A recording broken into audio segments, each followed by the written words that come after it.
Hello, how's it going everyone? Welcome to the stream. Today on the stream, welcome to the Exercise Show guys. Today on the stream we're going to do, we're going to start doing some concept modeling, some hard surface modeling of a character for the game Soul 3000. Yo, we got Conjure of Coom up in the house. How's it going, Coom? How are you? So today we're going to go in 3DCoat and we're going to use voxels. You know, it's basically what you're going to see is what you could use in ZBrush or you could use in Blender sculpting. You could use these methods anywhere. Oh, Coom, I'm glad that you're doing pretty good. So let's get right to it, guys. And without further ado, Coom, you know, Glad to have you here. Let's go.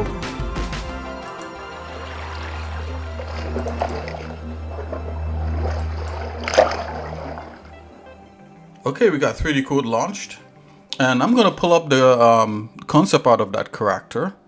So the program that I use for viewing concept art while I'm in any other program, it's a program called PureRef.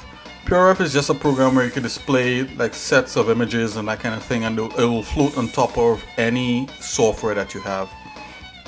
Another free alternative besides PureRef is BRef. You know, it's the same thing. So I'm just going to launch BRef. You can get this on Linux, Windows, or Mac.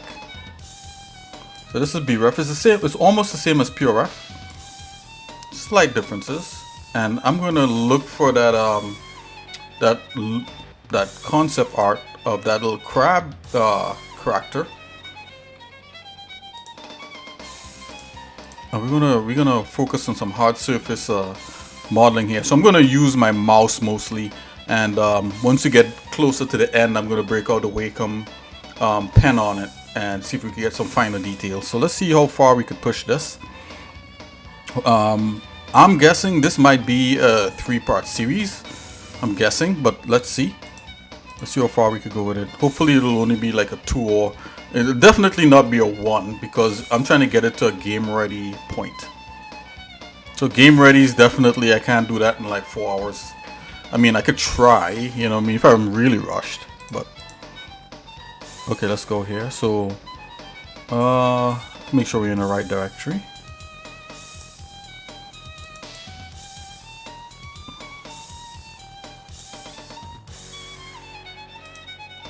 What have you been up to, Koom? How are you doing? What have you been up to?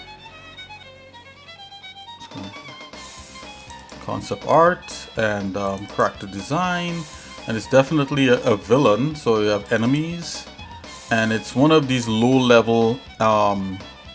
It's a lower-level enemy, right? So it's called a war machine. So let's go in here, and it's the first one. You know, what's kind of fun is to see the different versions of this thing. Let's see the different before we started coloring it in the Gimp.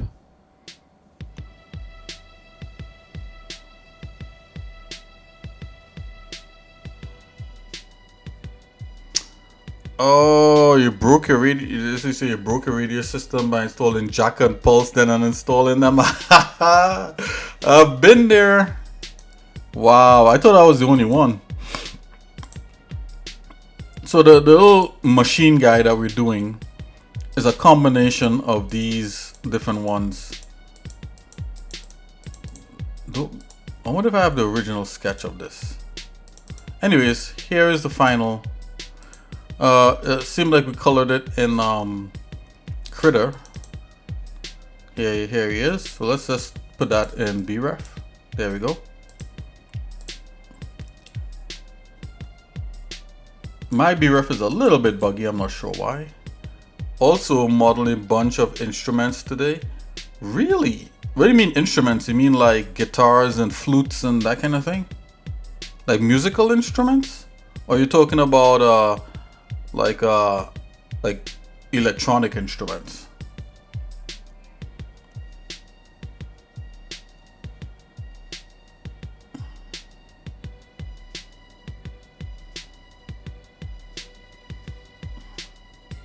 Always on top. Okay, here we go. So this is always going to float on top, and we're going straight to voxel sculpting. We're not even going to waste time. We're going straight for it, guys. I'm going to start with a box. I'm going to put this guy up here.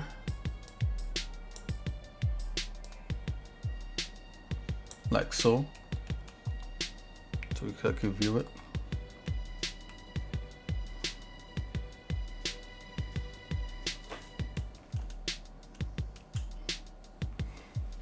What kind of instruments did a viola, flute, or weird medieval piano, small piano, lute, and harp? Wow, that's so cool.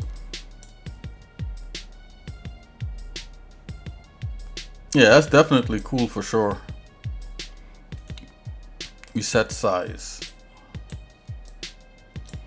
I'm gonna make this size a little bit bigger, so because I want the brushes to behave, you know, in a way that where we could do fine detail. So let's zoom out a bit. No, I think in 3DCoat you could like specify. You could actually specify the units you're using. But I don't care about all that. I just want to start modeling. So I'm just gonna come here, make that kind of biggish. You know how we do it, guys. We just jump in. Okay, here we go. So I just laid it down.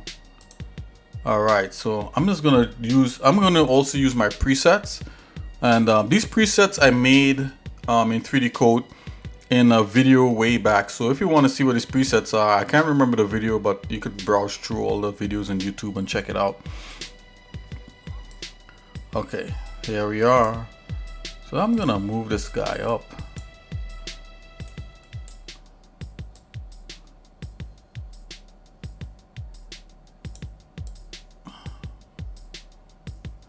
Yeah, making music, hats off to you. Making musical instruments definitely is a skill for sure. I mean, you gotta know the instrument, I guess. You could use. Did you use blueprints for that, or did you do it just from like memory? Okay, guys, I'm gonna start. Now, you see with this concept art, I don't only have the front view of this guy, so you have to kind of guess what the back is gonna look like. And that's probably not the best thing, right? So like, if you're doing this kind of concept art, you probably want to do a sketch of a top down, a side, and that kind of thing to kind of have an idea of what this thing could look like. I could sketch that now, but you know, we'll probably spend the rest of the thing me trying to figure out how this looks like. I don't think it's that crucial. So what I'm gonna do, I'm just gonna wing it here in 3DCoat.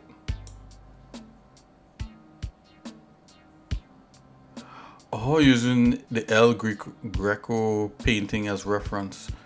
Okay, wait a minute. So wait a minute. El Greco, is that the same thing you wanted to know how to model or for the painting, or how to capture the thing of the painting? El Greco. Let's do a search here. Okay. I love the Renaissance stuff.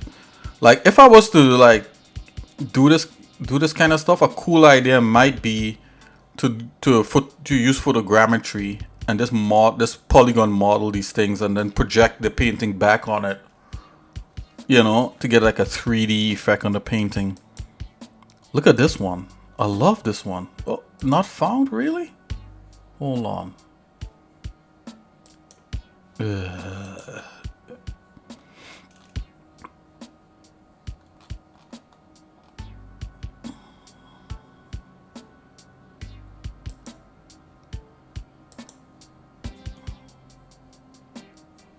Wow, it's crazy.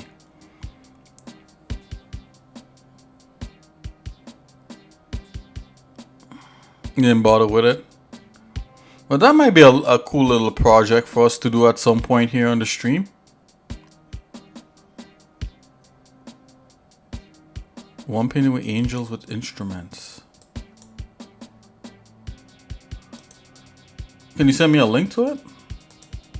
It might be cool to you know, to break away, because I normally just strictly stick with game asset creation, but it might be a cool thing to, like, I did the potato, right, and that was a nice departure for me.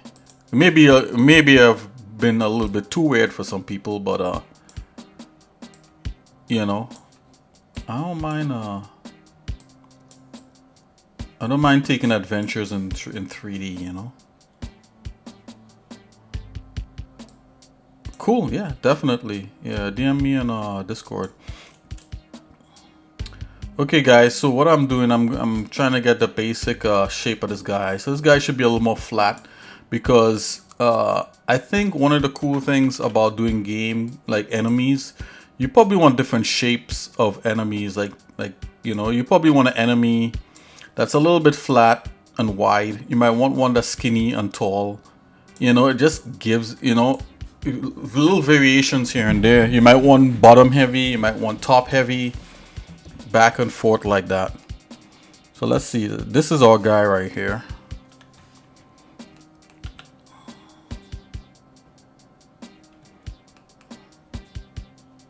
And right here we could just start, you know, cutting away. I mean, not trying to get this right away. We just have to do one leg and vary it up. Where the legs meet, I think should, like, it's not very clear, but I think there should be some sort of gizmo. So let's remember that. I'm gonna try to remember that. Okay, let's see what we could do here. Let's try to get this general shape, and then we could do anything after that. So this will be a lot of fun. Let's go. Okay, let's go back to our ZBrush red shader. There we go. Okay. Worst case scenario shader.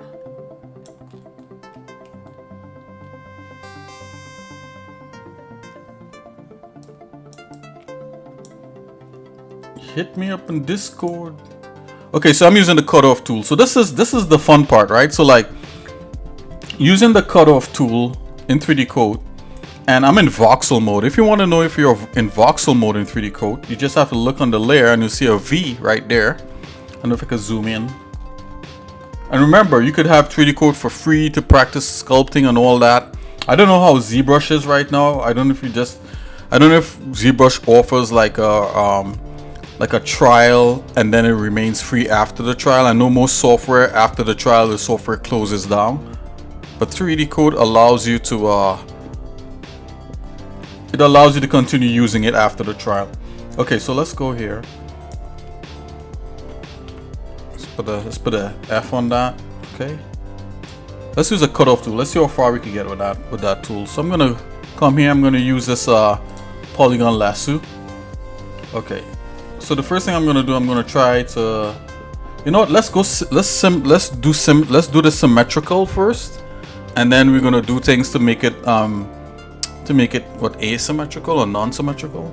I think that's what you call it, asymmetrical. Okay, let's go. So let's turn symmetry on. Oh, first of all, I'm going to apply transforms in here, which is it's also called, oh, it's being hidden here. Okay, remember. Let's put this down there then. Okay, here we go. It's called uniform space. Okay. Let's turn symmetry on. X. It's fine. Alright.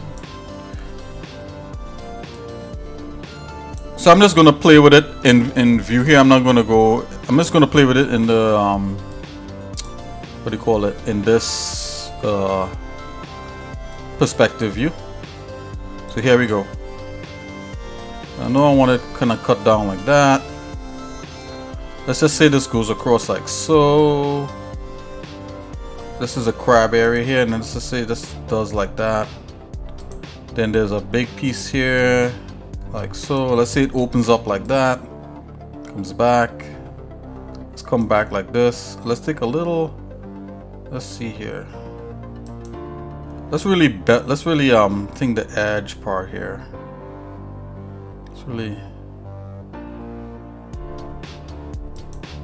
All right, we gotta kind of make up as we go.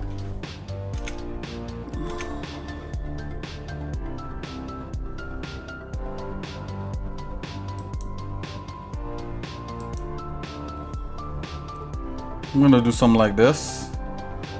I'm gonna come back with this part here. Okay, now let's just chop this away. This is the first. All right, see, it's the beginning. And notice it's kind of weird, right? It's all good. It's all good because, you know, we define what the back is, right? Let's go to the top view. Let's go to a perfect top view. Let's go 5. I'm gonna make like a crab, like so. This is front. I'm gonna taper the back, so I'm gonna leave this like this. I'm looking at here, so this is like that. Come here, gonna cut like so a little bit. Let me make that a little bit closer. Gonna come like so, maybe taper that a bit, comes back like so. Let's just kind of angle that back. Let's keep this on an angle slightly. Hold on guys, let's go straight like so, little angle like so. Let's just come back so.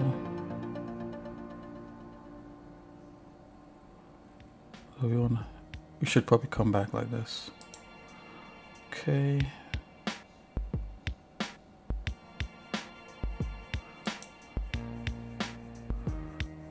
Okay, and I think like crabs, in the back of the crab there's a flipper. So you know what, we could actually go grab images of crabs.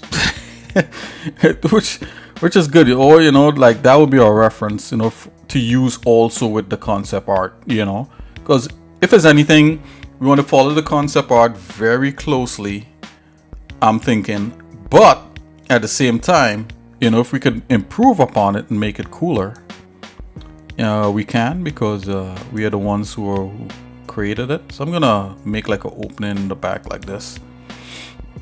It's gonna come straight. All right, this is gonna be our shape of our crab so far, like so. Okay, I'm gonna make this like other angle cut like this.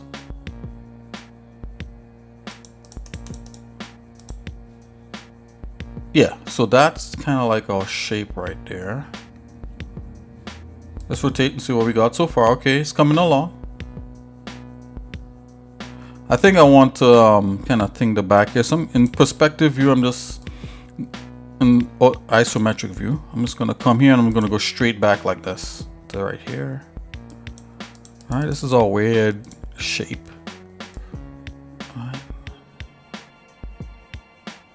All right, and right here I'm gonna angle this up like that. Oh, okay, yeah, totally. Yeah, totally gonna check that out there. Okay, guys, I'm just gonna check Discord here real quick.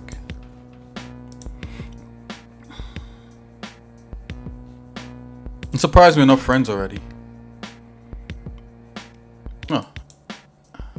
Oh.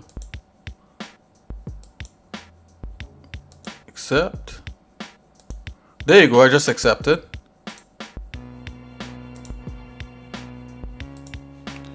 Alrighty. So see, this is so far we got with just, you know, using that cutoff tool there, and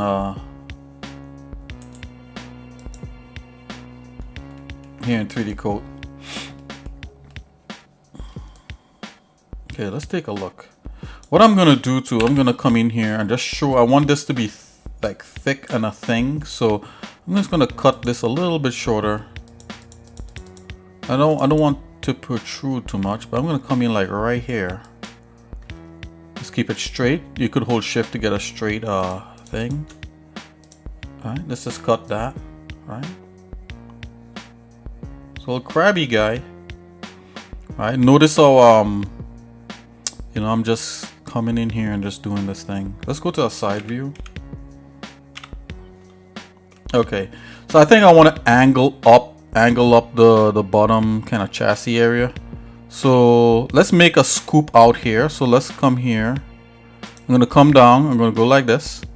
I'm gonna go like this. Then I'm gonna come up here to kind of scoop that out. Come straight. So hold on, let's go straight like this. Let's angle back down, not all the way down, but like half of this distance, which is like about here.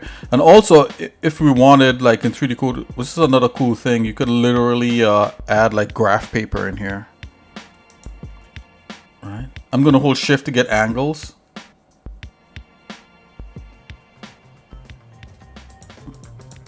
Again, I'm not a 3DCoat spokesperson. I'm just somebody that uses it. And the back here, I'm gonna angle. Looking at this, I'm gonna angle down the back. All right, I'm gonna put an angle. So what I'm gonna do, I'm gonna follow this line right here.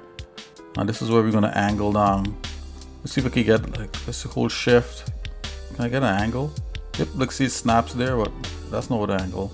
I think you could change the snapping thing. I'm gonna have it cross right here.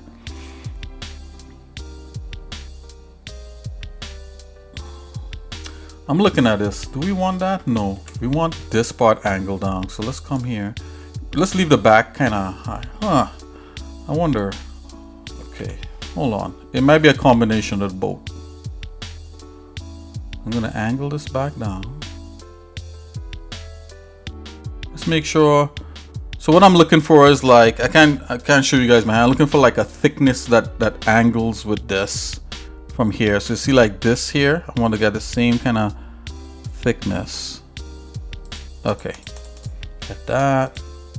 Right, so we got that. We got a, hold on, so we got that. I'm just describing my thought process behind this stuff, guys. It's not any particular script I'm following. Okay, I kind of like the way this is raised up. Let's take a look.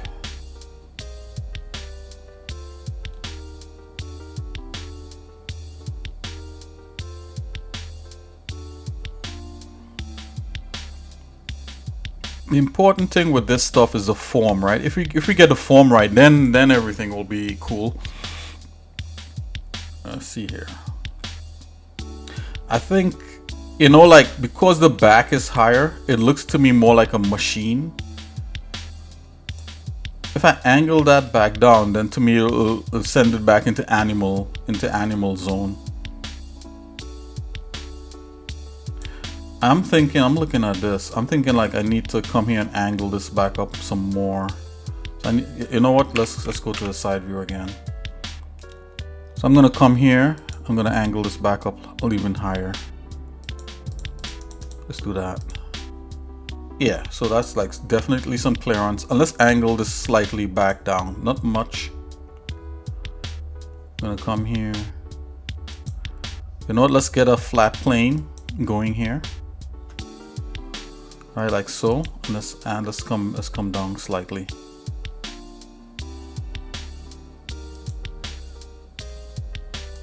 Okay, let's see what that does. Okay, yeah, all of a sudden the back is like that. The front is kind of heavy. That's not bad. Let's scoop out here a little bit more. Come back. Okay. Yeah, what if I snap it to that? No, all of a sudden, if I do that, I think it's gonna make it too thick. Try to line that up some. Okay, let's get it straight.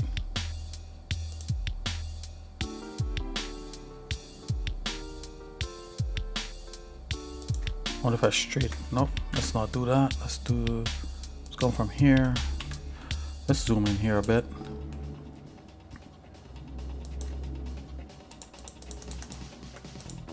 Yeah, there you go. Did I just destroy that? Was that not good? Hold on. You know, the last thing you want to do too is to just kind of destroy the look of things.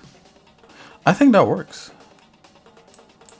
Okay, so as usual, we did this based upon memory of crabs and crabs, you know, and stuff like that. So, you know, let's probably actually go get images of a crab and see what's going on here.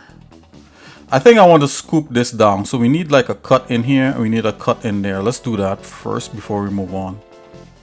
So I'm gonna line this up. You know what? So I'm gonna show you guys a grid. So you press this, control this, and you have a grid here that you could follow. So this is why, you know, I think 3DCoat is really nice for hard surface stuff and organic stuff.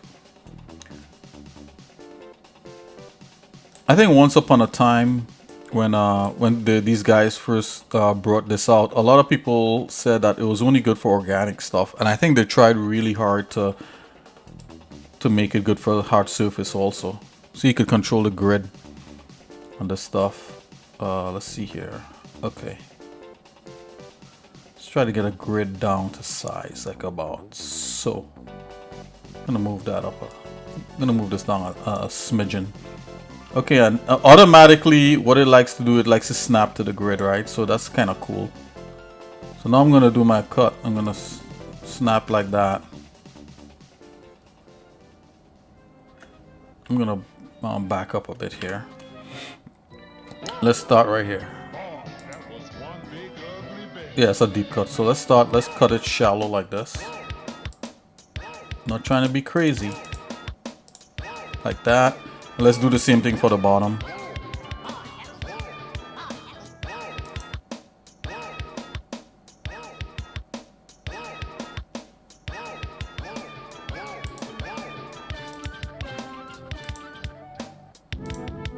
Okay.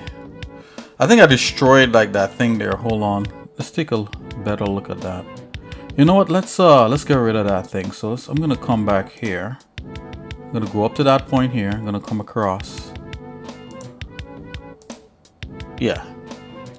So it's a little bit wider than that part there. The bottom is. You know, let's get this back here like so. Hold on. Let's zoom.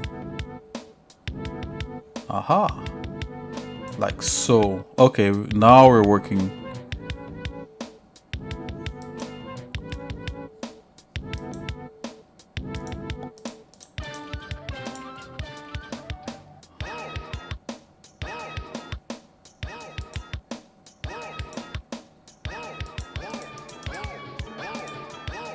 Okay, so yep, kind of made that equal there. All right, let's hide this grid. Okay, so let's see what we get. Okay, so we got something that we could work with for sure. What I could also do is to go ahead and split this, and we could also bend these parts and make them a little more squished. You know, nothing is wrong with that. We could do that. So the way I would go, let's squish that.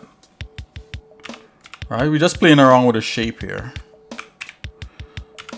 Go to the front view here, make that like that. I think I want the whole sides to be a little more squished, and we could cut that in to make it totally like that. But let's see what this squishing it is gonna do. So I'm gonna use this pose tool here, and I'm gonna go from here to here. Let's see what that gives us. I can never actually remember what it does. So actually, that's pretty good.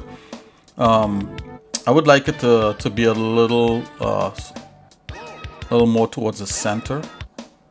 So let's do the center like this. Let's hold shift to make sure this is straight. Oh, control. Yeah, shift. Gonna come like about there, and it's gonna fade from here to there. Oh, gotta make sure that's straight. Why is it doing that? Line. Hold on. It's rotating somehow. Okay, I got it. Oh, there we go. Now let's do it from this point to this point. So let's try that again. Clear. I'm gonna go from this point here to this point right there. All right. I'm gonna press smooth 10 times. Smooth 10 times, smooth 10 times. I'm just gonna do all the gradient like that. So smooth selection, smooth selection. 10. Okay, I'm gonna see if I could get like there's a lattice you could get for that. So let's turn off regular gizmo. Let's use freeform. Oh, look, it has a lattice already, guys. What? I'm just gonna rotate to make sure this lattice. Yep, the lattice is not right. So let's reset axis. Is that the right way? Control Z that.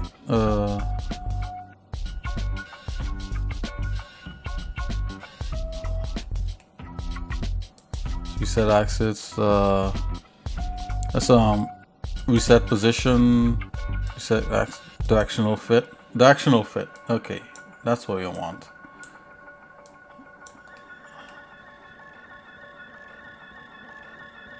Apply transform to gizmo.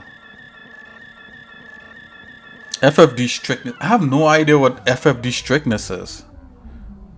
Oh, wait a minute. I think that's how strict you want it to adhere. Okay, I got it.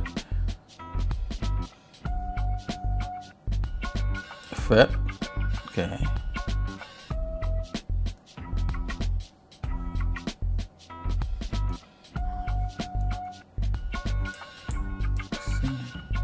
I would like this a little bit straighter. I don't like the way this is doing it like this. I mean, it should be okay, but I don't know. Let's do a 2x2. We should be able to rotate this thing. Apply transform to gizmo. Okay.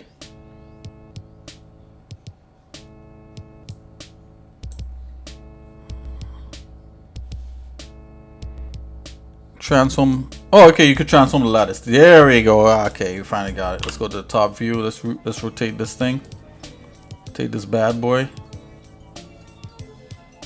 Dum, dum, dum, dum. Fit. That's it, guys. Alrighty. So I'm gonna now turn that off. I'm gonna select. Come here. Go this. Let's select these points on the end, and I'm gonna squish it. You know, we could do this in perspective. It's all good. Let's turn off the isometric. Let's see it in perspective. Zoom up. Oh yeah, so all of a sudden we get that nice slight curve that's happening. It's a little too much. Let's see, let's give this a little bitty squish. Let's look at the front. Can we squish the front a little bit? I don't know. Let's see what works out there. I think it's gonna mess up a little bit. Yeah, that's what I thought. It's not bad actually. All it does is kind of line that up there. Let's do a little front squish. Okay.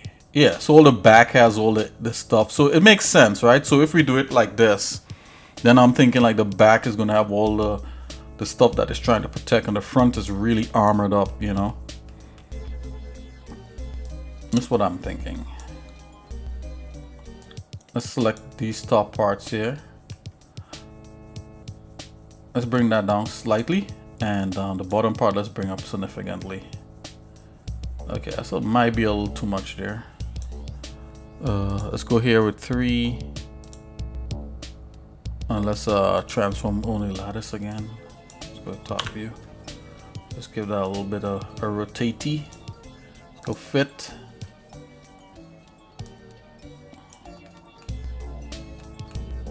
I'm gonna select the bottom points. Oh, let's turn off that. Select bottom points. Now let's bring these bottom points a little bit like that. I'm just kind of screwing around a little bit with the shape. You know, you should be able. That's the good thing about voxels. It should allow you to do this kind of stuff. Okay, so let's see here. Let's invert selection. We could deal with the selection now as a separate thing. Let's go fit. Let's see, use transform. Let's go back down to the 2 thing. Let's go fit. I'm gonna go to top view, and let's rotate. Transform. Yeah, so we're really screwing around and playing around with this guy. It's a lot of fun. So let's do fit. Okay, so I'm gonna screw around with the middle here. I'm gonna play around with this. Okay, so check this out. So what we're gonna do, we're gonna select the middle part here. Let's turn this off. Okay, squeezy it, squishy it down.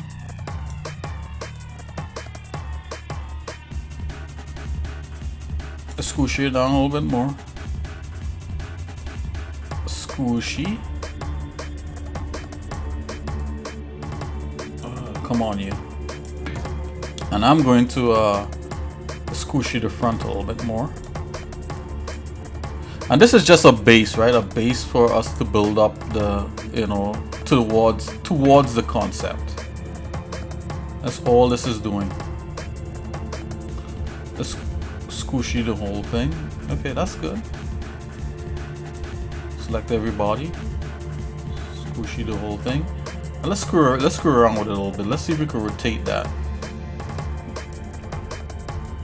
Alright, so yeah, this is really playing around with this thing. Alright, so I think that's fine.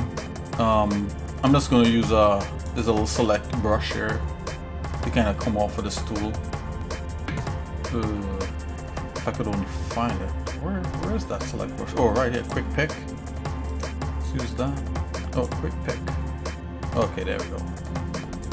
Alright, and I'm going to re-uniform global space to get rid of some of this kind of stretch look, and let's go uniform space. Okie dokie. Alright. So obviously this is the catalyst. Let's make sure and save. We didn't save anything. Let's save.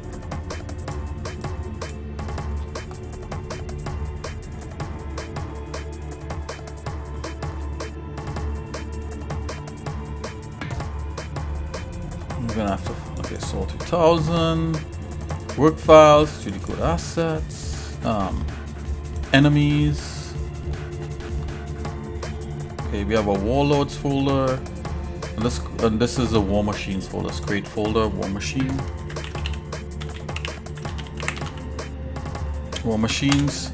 Inside here, I'll give him.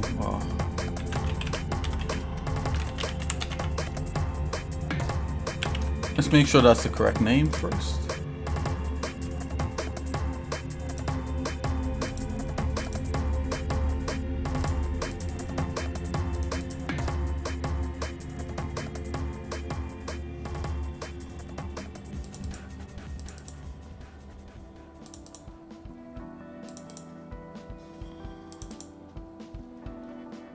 Yeah, War Machine A. Stick with that.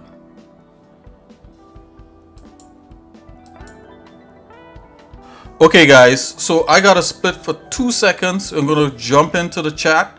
You understand? We just beginning, working on doing this hard surface thing here in 3DCoat, and so far so good. Let's view this in wireframe to see what the wireframe looks like. Yeah, so we got enough to do stuff here. It's a cool start. Just cancel that. Sculpt, right into sculpt. Yeah, so okay guys, so I'll be right back in a few minutes. I just gotta go do something real quick, and don't go anywhere if you're interested to see how this all works out. Alright guys, I'll be right back.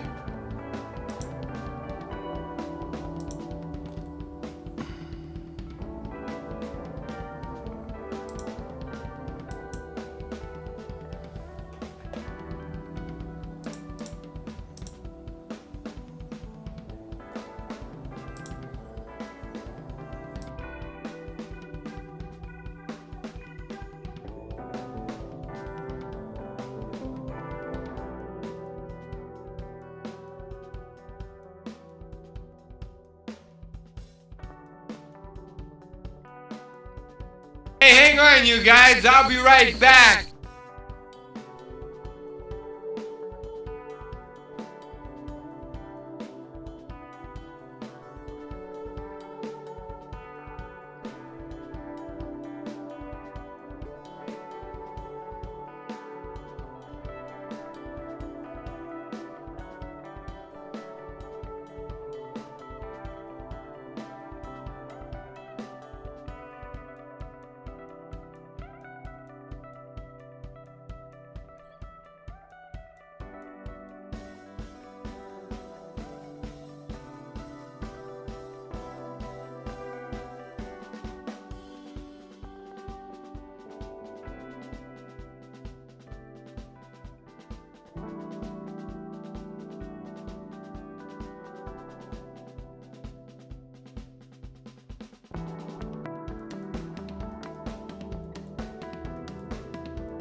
Okay guys, I'm back.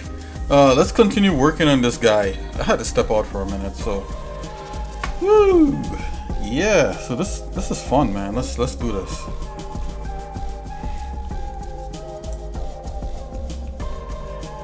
Okay, let's see here. So let's start separating parts of this model. Let's separate the top part here from, and then we'll have the bottom part as a separate thing. So the way I'm gonna do that is that we man, we could do it several ways. Oh my gosh. Let's see here. So I know there's a split tool, so let's try to split it. Let's try to split it one. Let's split it with a split tool. We're gonna go to a perfect side view like this, and we're gonna split like a nice thick kind of shell area. We're gonna get all this stuff happening once we bring in the, you know, we make it non-symmetrical and that kind of thing. So don't worry, we're getting there. So I'm gonna cut. Yeah, let's make a first cut on this.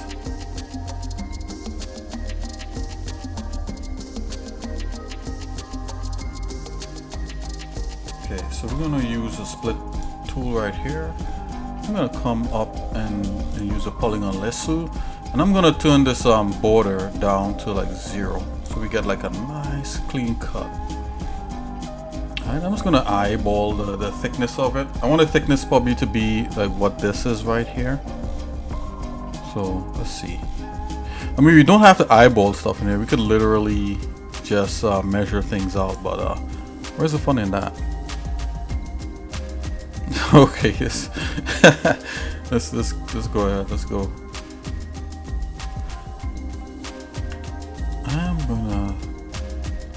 Let's do it this way. Let's cut it from here, like so.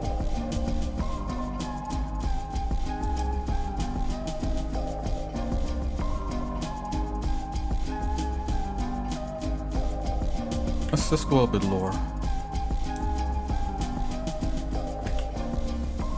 I'm gonna come. Actually, let's start right here.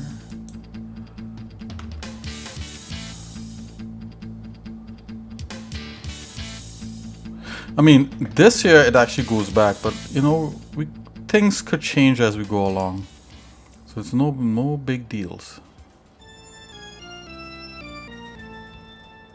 Let's do that.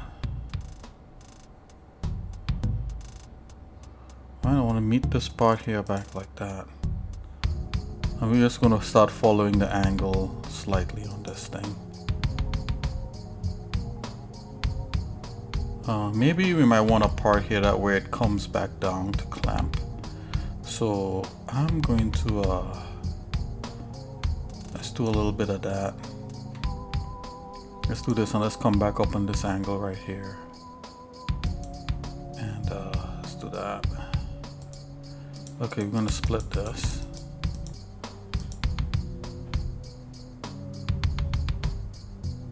Okay, let's take a look. Okay, looking good so far. So we got some of that going on.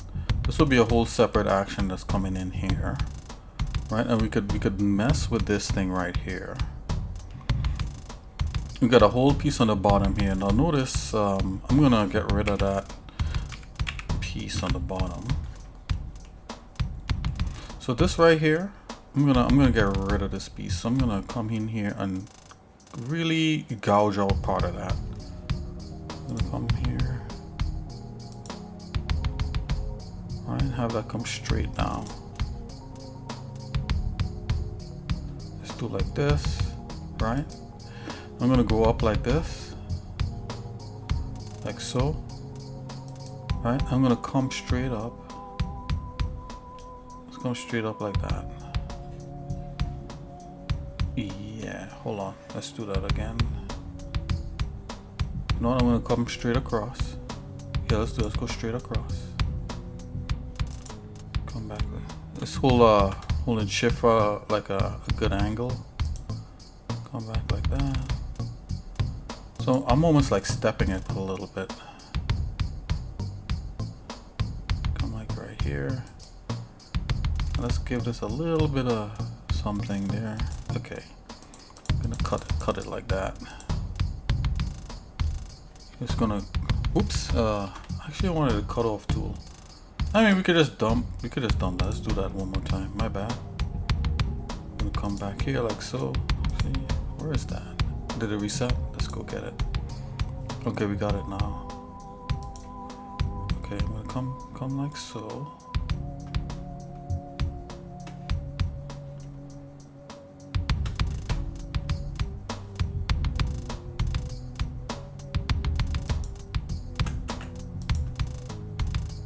Like so, come like so.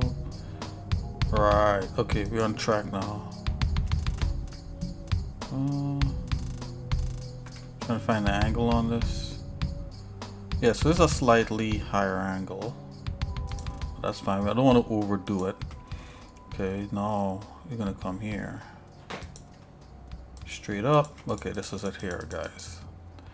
To me, this looks like a nice cut. Alright, so that really gets rid of, that really makes that like flat like that. Let's see what we got.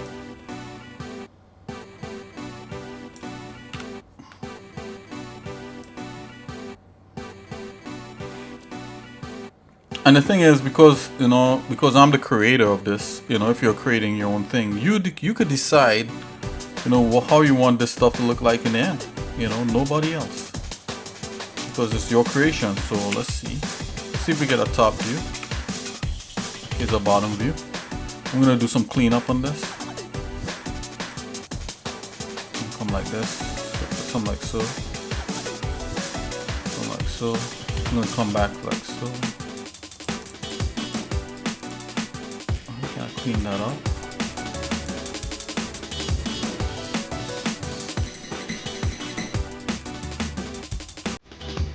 Okay, so I'm gonna roll back this side here so it kind of meets.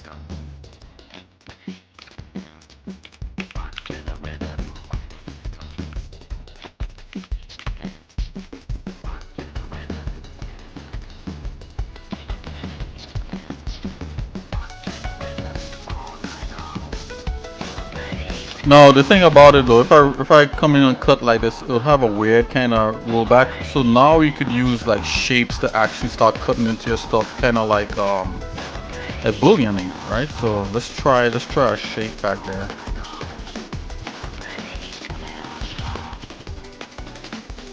Hot music. Yeah.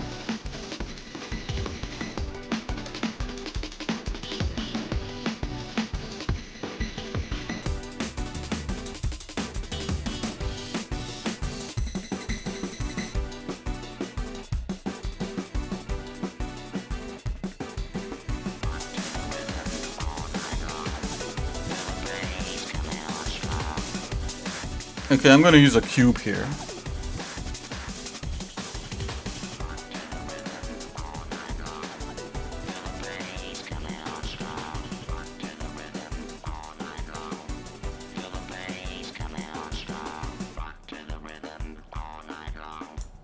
And we're gonna use this to cut into that.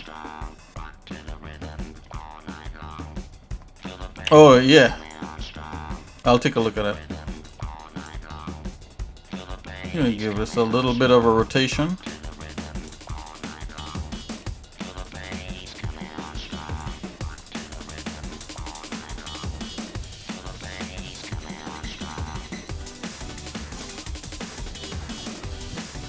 Yeah, I'll take a look at that.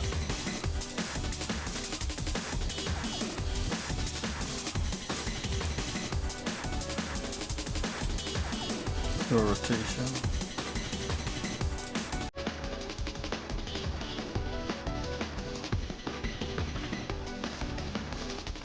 Dun, dun, dun.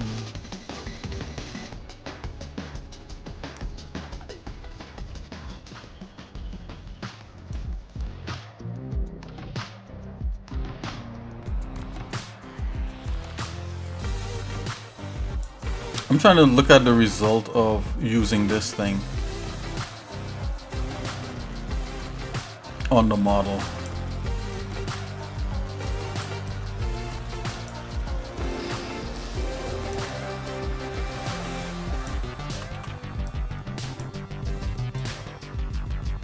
I'm kind of guesstimating the result actually, guys.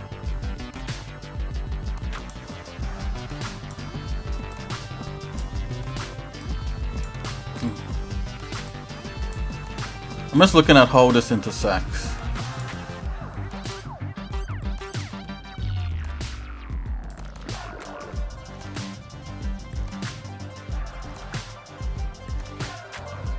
Looks a little deep to me. Let's pull back on that.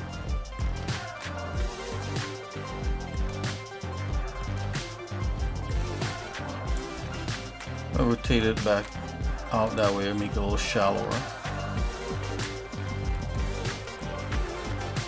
I mean, it looks deep, but gonna rotate that out a bit, straighten that up.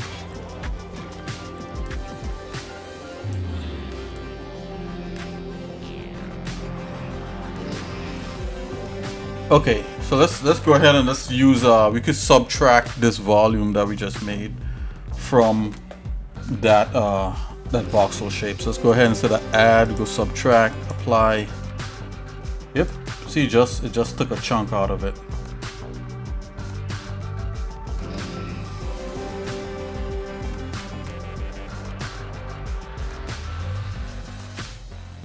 I'm kind of digging that a little bit. I think that's cool. It kind of makes way for the next stuff to happen.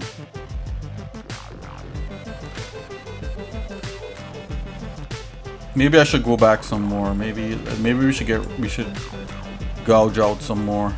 Let's do that. Let's just knock it back a bit. Let's just try apply. Oh yeah, I could gouge out a good little chunk there. I think that's good.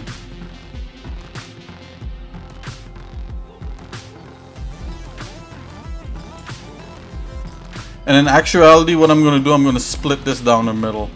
So let's gouge out in the middle. We could use the come here, front view. We could use that cut off tool. Just cut off and just leave it like bare down the middle. Actually, you know what? We're gonna do it this way. Check this out. Check this out. We're gonna really play with this thing now. So I'm gonna come in here. I'm just gonna gouge right down there like so. I'm gonna come here.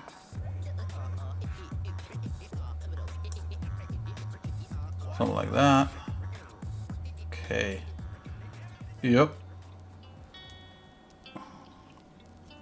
Let's separate this piece right here. Let's go to the front. Let's use that same split tool. Yep, make sure it's on 0. We're going to use that to split this little piece out in the middle. I think it's split, yep. And there it is.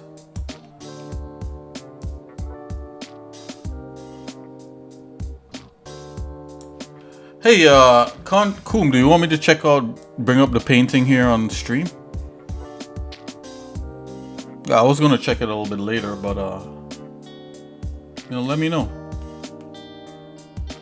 Get rid of that.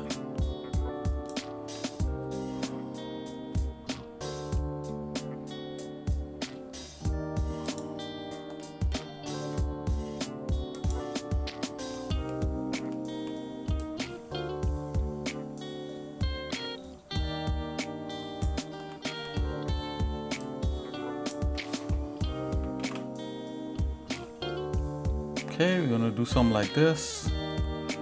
Right, I'm gonna duplicate this guy. I'm gonna reconnect it back. Check this out. So go here. Let's duplicate this guy. Cause we gotta make like stuff, right? Bring it back. Let's make this duplicate a little bit shorter. Something like so.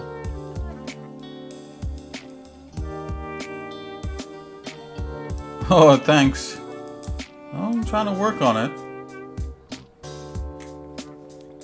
Right, and we're gonna come back in here in the bottom part of this guy, and we're gonna cut in. I don't like that straight thing that's happening there. Oh yeah, and we still got to get our crab reference, so don't worry about that, guys. We're gonna eventually get that. let's hide the top. Let's unnest this. Let's hide the top for a minute. We're dealing with like the inside bottom. Now, if you're a mechanical engineer, you're into like tinkering and making stuff like that. Using voxels this way is you're gonna really like 3DCoat for that. I mean, a lot of people are into like hands-on stuff, really like 3DCoat for the way it behaves, the way our voxels behave. We're gonna go ahead and use that cutoff tool again. We're gonna start cutting away at this thing.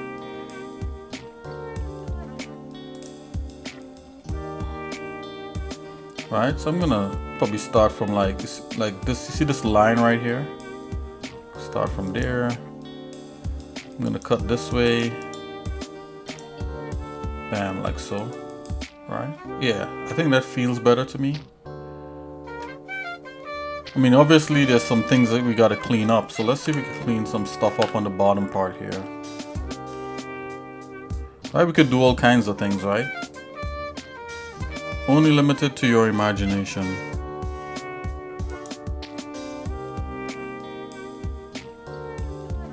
You're gonna come like so.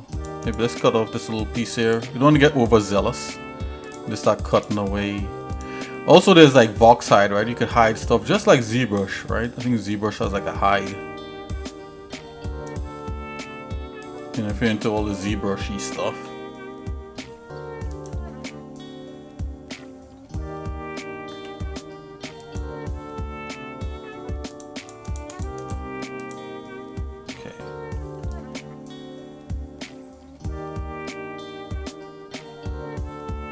Okay, so I'm gonna use that, actually no, let's not use that. Let's, why aren't, is this even cutting? Let's go to the top view again. Okay, let's make like a weird cut in here. So let's do this. Come here. Let's bring up that grid again. Control, come on. You can do it.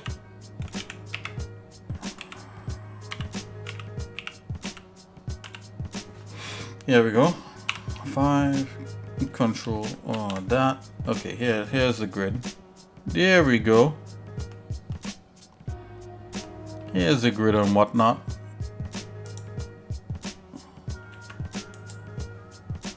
Okay.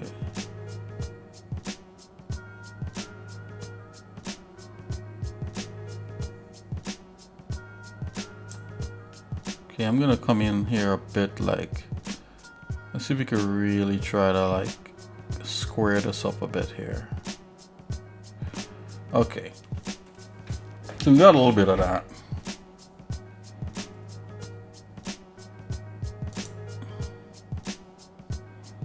Now we still have our cutoff tool.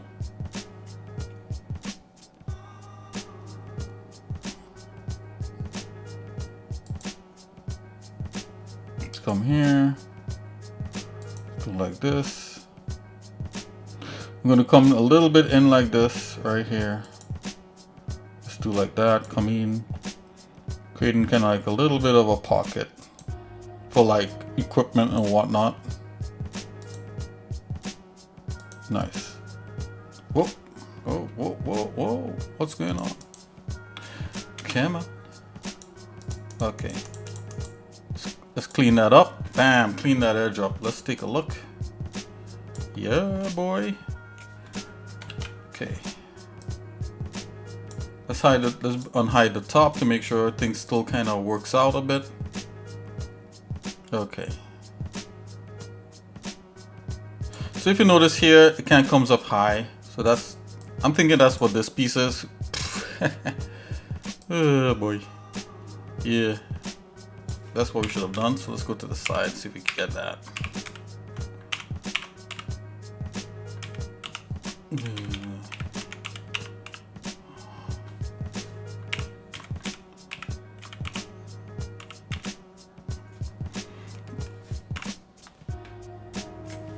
Yeah, I'm gonna try to take this piece out as a separate piece because, and instead of coming down and back, I think it should go up, or maybe even grab a piece out of here and add it to the blue.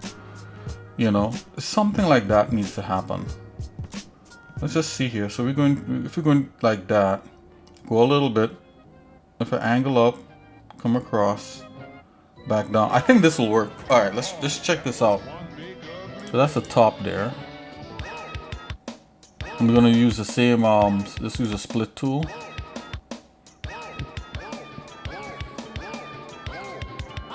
Let's just zoom in here a bit to get a little bit finer controls. Oh, make sure we're under polygon select, polygon lasso. Okay, so I basically want to come up like that. So this right here is like this. Come up here, kind of along these lines right here. Almost makes that part a little thinner. Cross, if you reconnect like so.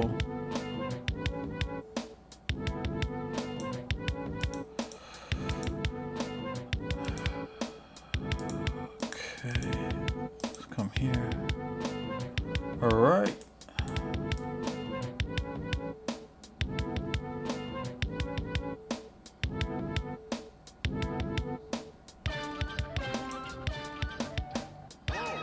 Oh snap, we got Mr. Potato in the house also. Hey, how's it going?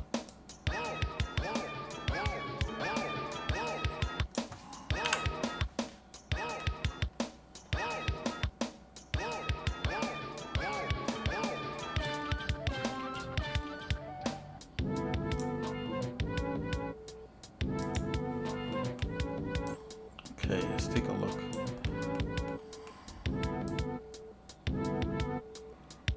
So I feel like I almost have to trim this part now to allow for this part up here. So let's come here. Let's tag that like a red. Let's go to top view. And we could also like make things like slightly transparent by clicking that, and we could see other things below it. I know it looks confusing. It might look confusing, but it's you know, once you get into it, it's not really that big of a deal.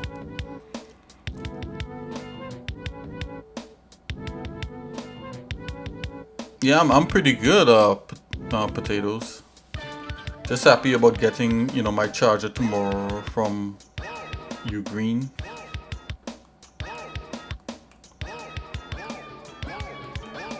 Now that's cool. Yeah, like a phone charger?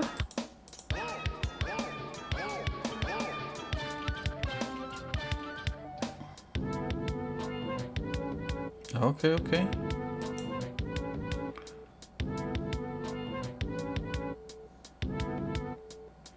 Okay, so I'm gonna cut this so that this has the same thickness underneath. So that's what I'm trying to do here. I'm gonna come like this, like so. Then I'm gonna hit back this back, kind of back pedal thing back here.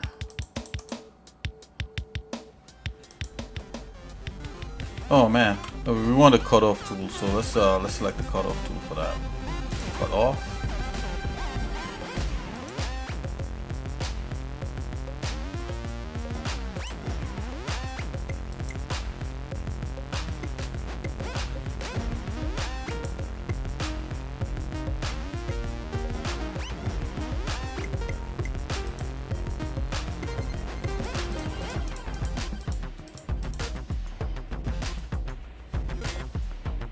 Oh, 100 watts one. Okay, 3 type C or type CC port, yeah, and 1 type A port. Okay, okay.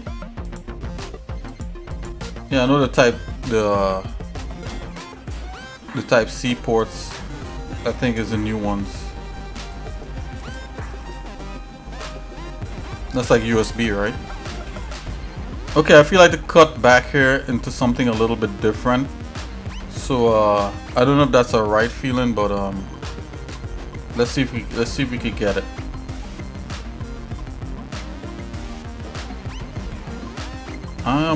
This could be a little too. I mean, I might try for something a little bit complex, but I don't know if it's the right thing. Let's leave it alone for now. I'm gonna make this back solid. Alright, so all of a sudden now we got a bump out part. And you know what? Just to keep it keep it thing. I really wanted that part to be part of the undercarriage there. So let's look at all the undercarriage parts, and I'm not going to get bent out of shape and say, well, okay, you know, these gotta be yeah, I'm not going to get bent out of shape about them being different colors. I'm going to merge them all back into one thing. Not a big deal. Let's just go ahead and do that. So let's just make sure we have everything. Okay, let's grab this, put this back in here.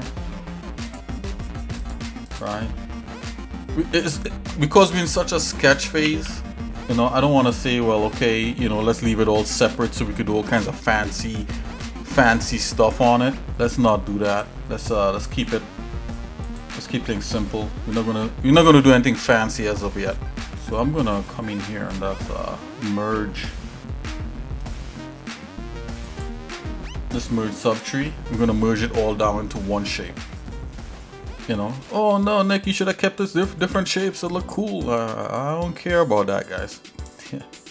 Okay, so let's see.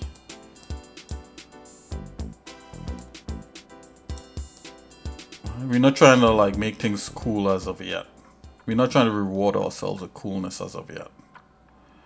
Okay, so I notice how like the bottom part here, like it has that edge there, and I think that looks stupid. So I'm gonna cut this part here to kind of, so we have a kind of even even spacing around the underneath. So you see like how this underneath here is like a little bit even. It kind of meets together here in the back, which is kind of weird. It should all be even. So what I'm gonna do, I'm gonna come here with the top part, which is this, make this invisible. Let's go to the top view. And let's see if we could make sure that there's no like touching like that unless it's like completely squared off. So I'm gonna, you see what I mean. I'm gonna come here and this is like, let's go to the top view. And I'm gonna start here. I'm gonna cut right here. Let's see, let's make sure this is the right cut. Probably something like this. Or maybe it wants the same cut right here. So I'm gonna come right here. I'm gonna cut from here to here and get rid of that little wedge. Let's see what that does. Right, so it's kind of even thickness on the bottom. I think that works. Let's go back to the top. Right, this is kind of even on the sides there. This kind of meets. That's fine. This back part here kind of sucks, so I'm gonna come here. Can I get that even kind of meet up? Come to the bottom here. Let's go across. Probably somewhere like right here.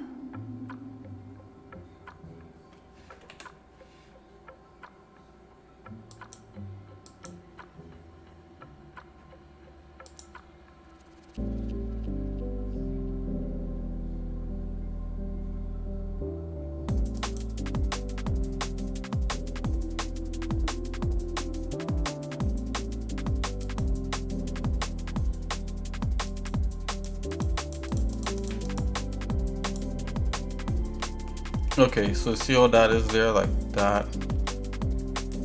Right, so to me this makes sense. Let's unhide the volume. Let's take a look. So this looks a little more machined, right? Doesn't have these kind of weird kind of angles meeting up. Alright, this looks a little bit more machined. We could really let's square off this top part here. But it is a weird kind of bend, and I don't know. If it's anything, this should bend back. Let's go. Huh. I have no device that can use that. Okay.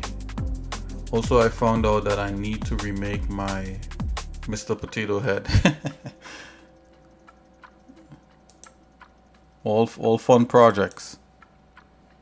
Very cool. Okay, so I'm gonna jump back. Let's see if we can get this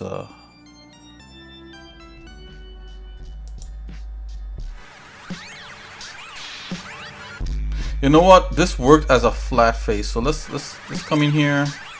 Let's do this. Let's just cut that straight, like so. Bam. Right? That works because the back should be more angled like this. The front should be a little flatter. Yep, and the underneath still kind of makes sense. That works. Right, so all we need to do is to kind of redo this part here a little bit.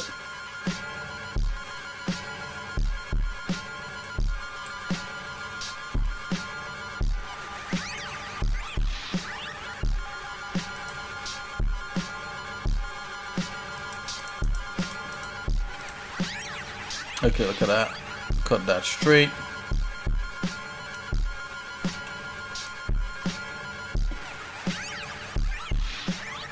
Okay, I'm gonna run a shape straight through that so it connects, so there's no kind of weird thing happening here.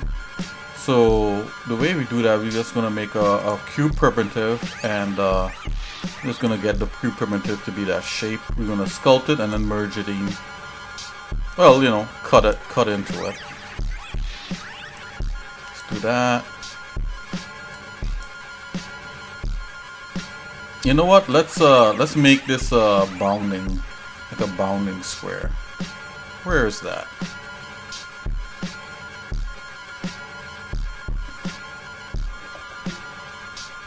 Freeform cube. There it is.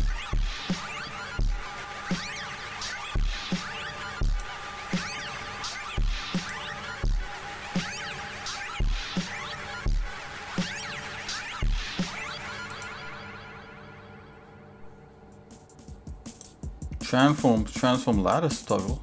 Okay. Okay, let's go into a proper like perspective mode. Oh, that song? Oh man, let's go back. I'll get rid of it.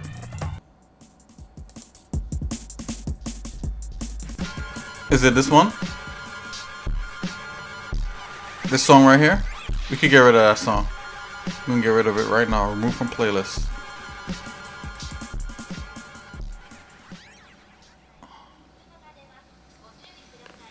Oh, this song is hot. Cool.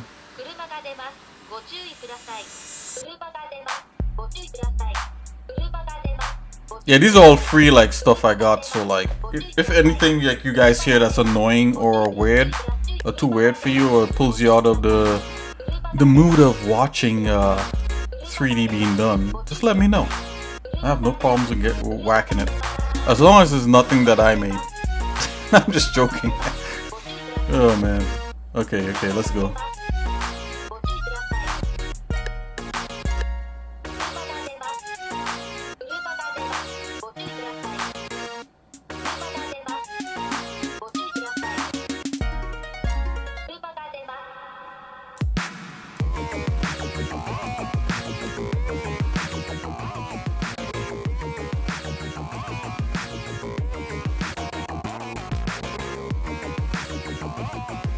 I should be moving like fast. Let's see how fast I can move.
Let's bring that up to there.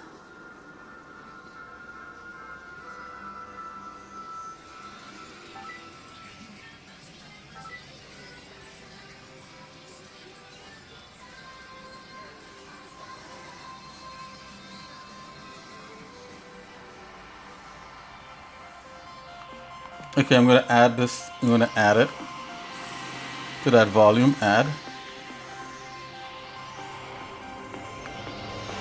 Apply. Okay, there we go. Just jump in that cutoff tool and let's start chopping away at it a little bit. Go to the side view here.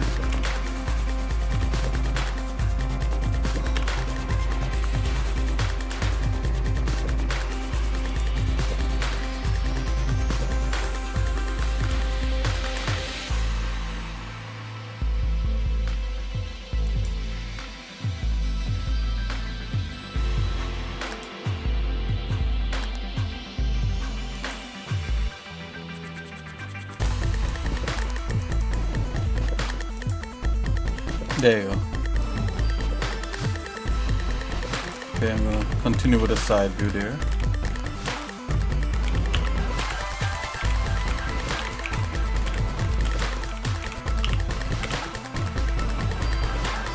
Okay, I'm gonna try to clean up this kind of belt, this kind of stupid edge right there.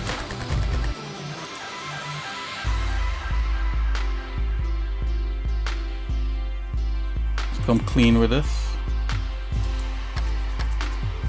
Do that.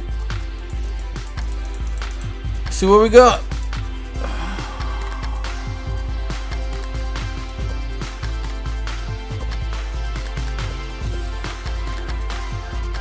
Okay. Alright, so now let's look for reference of crabs and stuff. You know, using this as a guide. Obviously, there's a lot more that has to happen here. Like the middle part needs to be a lot wider to allow for this array here. And you know, there's all kinds of little doodads and whatnots and things that's supposed to be like sculpted a different way and pulled and all that. So we. Oh snap! You guys see this? Look up here in 3DCoat. It says CS:GO. Look at that. CS:GO. There's CS:GO stuff up in here. That's weird. Look at that. Do this still have CS:GO?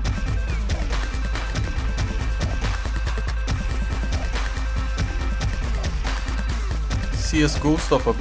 Import CS import, CS export, CS texture, Rust export. I think Rust is a language for it.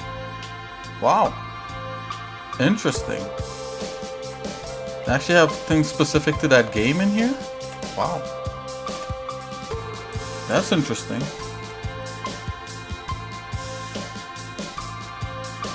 Okay, I think we kind of have like a base, kind of base something, you know. There's a lot more that needs to happen. Like we have to sculpting this part here. The shell needs to be kind of put together. We need to do some wedges. We need to put another secondary gray piece here and all kinds of like fun stuff. Alright. But we got this basic stuff happening in here. Hide that for a minute. Okay. Yeah, so that's totally that.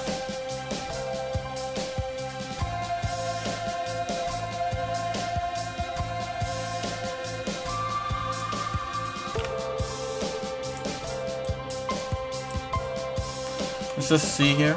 Okay, yeah, and it's good level and everything, ready for legs to be done at some point. I'm gonna save this. And what I like to do sometimes, I like to select, I just like to put things in there quickly in their color, just to kind of, you know, do something like that. And then down here you put that in somewhat in like that kind of gray or something like that, something close to it, you know, to kind of bring it close to where we need it. Don't have to do that, but it's interesting to do that.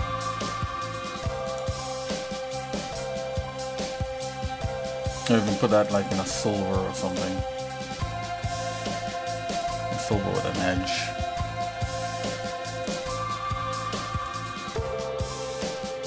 Okay, let's put it back. Let's put everything back into like the ZBrush thing. I should make different versions of this worst case scenario shader. Let's make another version of it. So we have red. What other colors other programs have? I think Mudbox is like tan or something. I'm not gonna do that. So construct new shader. I'm gonna call it first.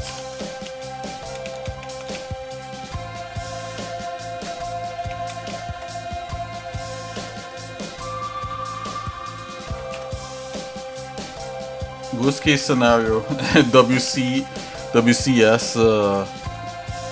What's a nice color? So we have red. Let's do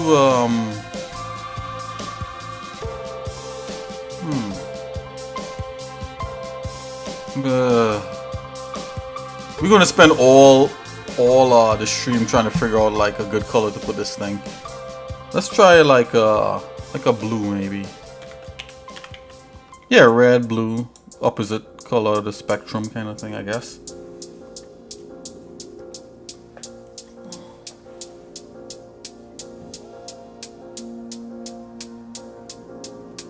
Cavity color, bulge color, color modulation. Why is that's weird. Okay. Go like that. Come on.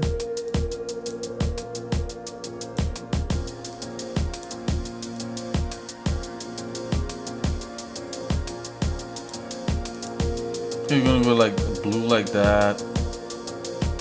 Cavity color. Yeah. Bulge color.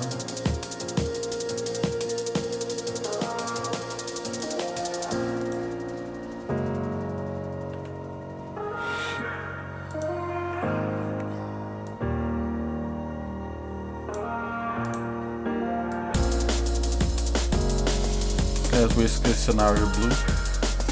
So it's kind of red.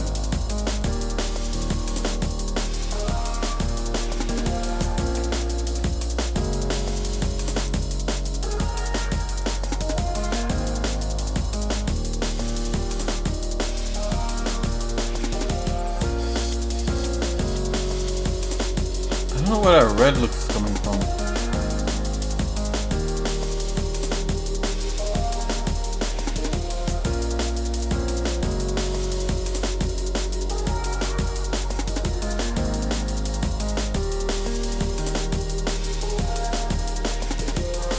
I think there's like edit nodes. There's some nodes in here. Nope, there's no nodes in here. Cancel. Why is it doing that? Cavity color.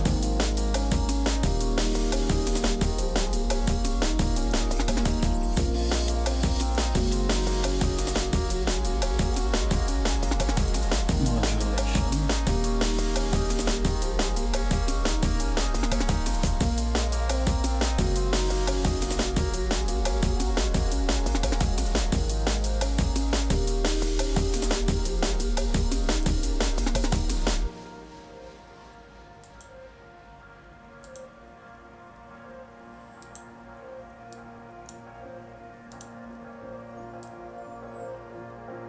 Anyway, that's blue, whatever.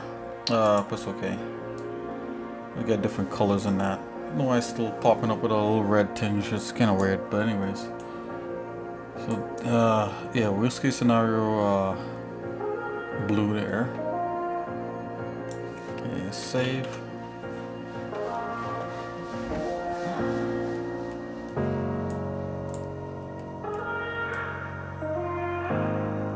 Okay, let's look for a crab reference.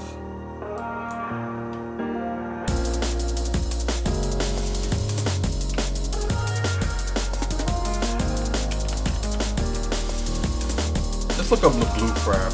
I think blue crab. I wish I could eat crab. I can't eat crab, guys. I can smell it. It smells great, but I can't do it. I'm allergic. Oh yeah, there we go. The blue crab kind of vibe. In the back flippers. Oh, look at it underneath. Underneath might help. And to get this kind of feel to it. Let's go ahead. I'm gonna save that image. Hold on, let's see. Save image as. Oh, it's a blue crab.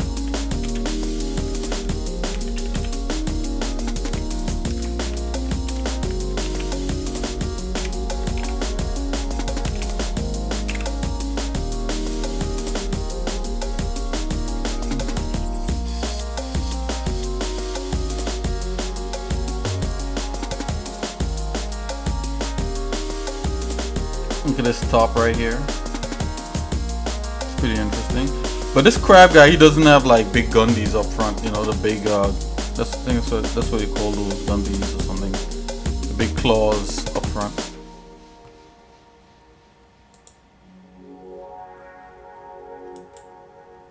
And some crabs, they have like one big claw that's kind of dominant. So it's like bigger. The dominant claw. One claw for like fighting and the other claw is for like doing regular stuff.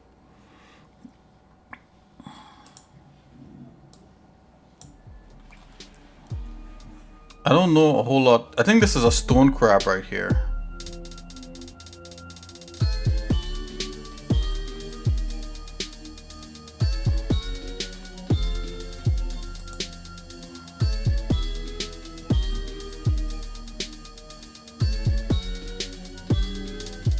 Interesting.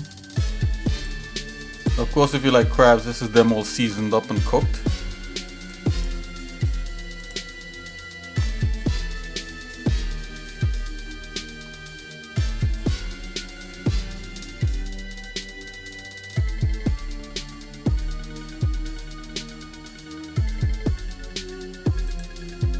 Look at this guy.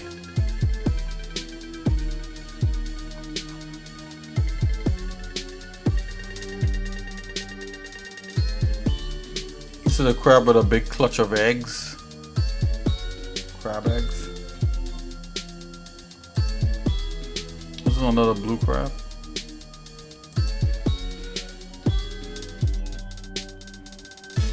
I'm looking, guys. But remember, ours is a robot, so I'm not actually trying to create a crab per se. Did somebody just color this blue, or is this like this crab actually that blue? I don't know. I like the vibe of like what's going on with the leg there. Yeah, the other crab's legs are not like that, so at least we don't like. I think people are coloring this stuff now. Ugh.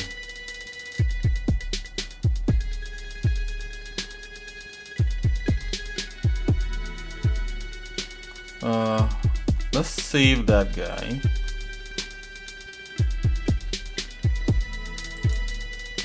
Let's save this guy. And let's look up one more crab. Crab called a stone crab. That's the only other crab I know, like blue crab, stone crab. Ugh.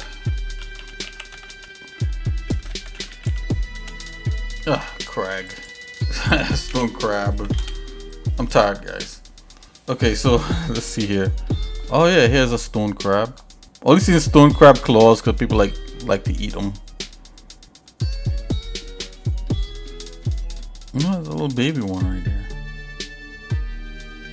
Yeah, they're known for like having massive claws, right?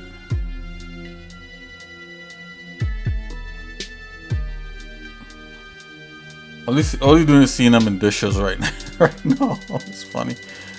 Water bugs. Oh, look at this guy. I don't know how much. Hey, does anyone out there know another name for another crab? Let's see. You know what? It's interesting. Like these crabs have like little spikes on them. That's an interesting like little element, maybe. You know, and I did. You know, there's little things popping out the guy and the shell there, so that's interesting. You know, the shell's not completely smooth. You know. I'm just gonna type crab.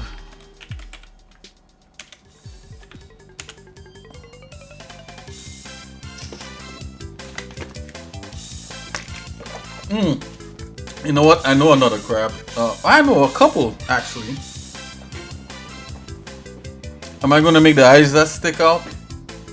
I don't know. I don't think so. I think I'm gonna just kind of try to stick with a concept where there's like this kind of thing that sticks up, because you know it's gotta be more machine than animal, but the resemblance. A little eye right here, like more sensors. You know, it's like a sensor right here for the eye and a sensor, and this kind of, you know. I think from time I do the eye sticking up, it might look too animal. It's a delicate balance, but that's a good idea though. Maybe there's a version with the eye sticking up. You know, maybe that's what we do.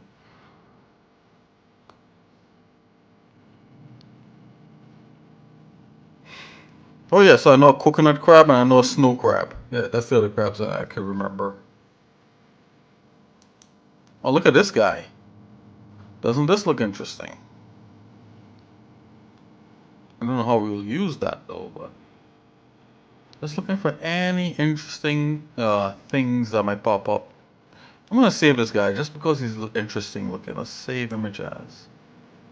Maybe it's the stripes maybe that's happening on this guy.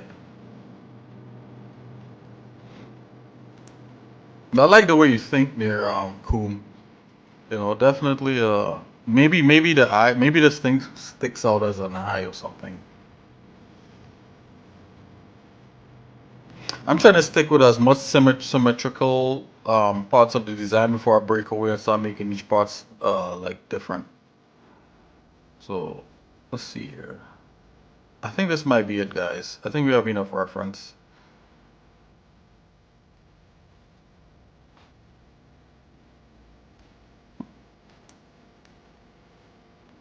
The popular types of crabs used for cooking. People eat horseshoe crabs? Really? Snow crab, stone crab. Oh, picky toe crab, blue crab, Dungeness crab. Ah, okay, this is a regular one. And king crab. Okay, there you go. All these look, except for the horseshoe one. I don't know about that one, guys. But all the other ones look delicious. The way people prepare them and all that. Unfortunately, again, I cannot eat that stuff. But oh, look at this guy. No, this is some. Look at this guy. You kidding me? We're gonna save this guy. Look, this. This is hot. Oh yeah, that's a hot crab. I like the. Look at that. Is this real?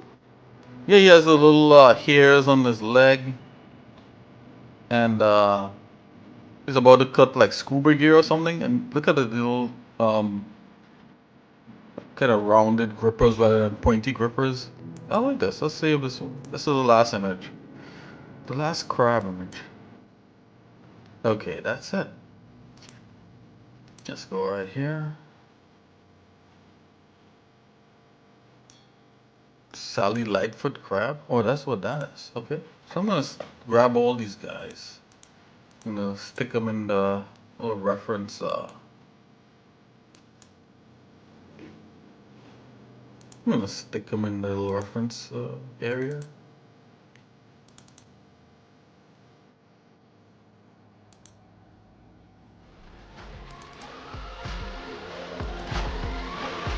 Enemies, war machines.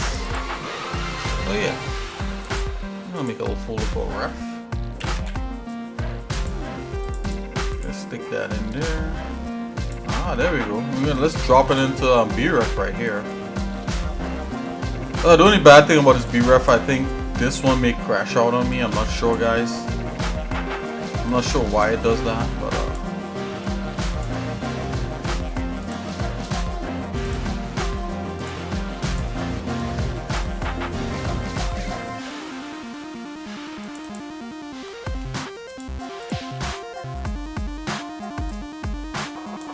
we're gonna, you know, hopefully grab little pieces from here and there. You know, if there's anything about a crab, it's not as exposed as the one that I have there. You know, the crab is really like tight. You know, but I think that's gonna make ours look more machine-like, right? Because it's kind of like the undercarriage is kind of, the under part looks exposed, right? So when you shoot at it, it's, you know.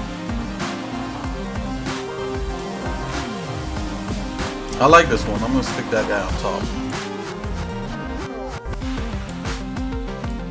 Where are you going? This looks more like what we have here. I don't know about this guy. We got a little overzealous with this guy here. Sticking right here. Yeah, we got this guy here. It's all good. Let's do this. Let's stick this guy here.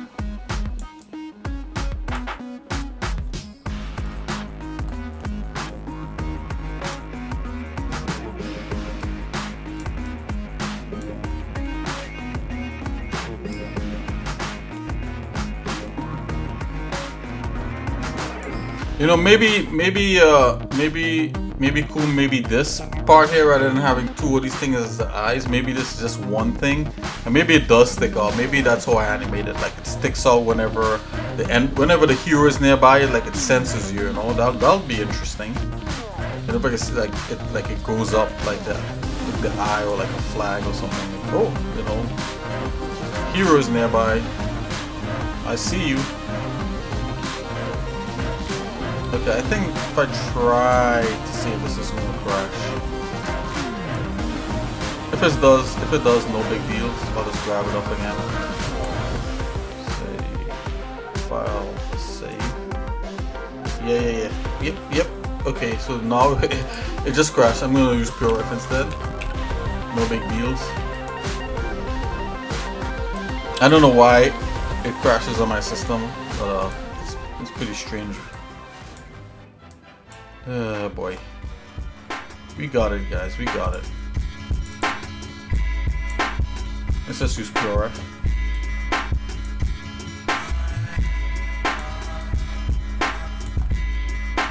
Rearrange this again.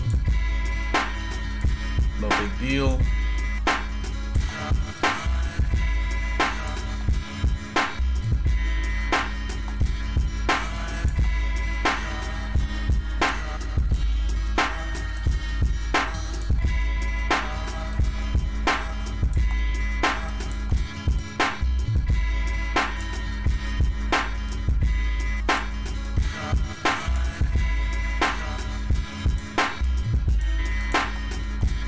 Okay, let's save this. See, look, it works. And it's not even built for Linux. Anywho, so...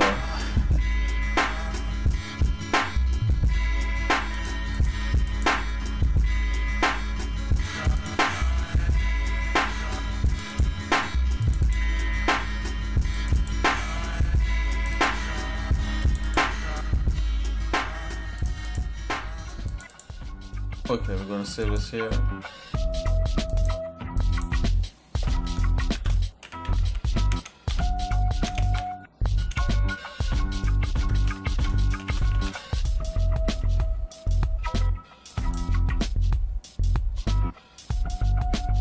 Okay. So we got all our reference.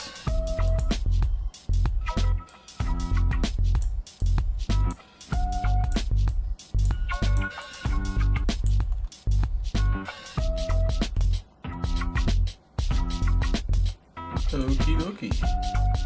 Bring this guy down here. Let's make this a little smaller.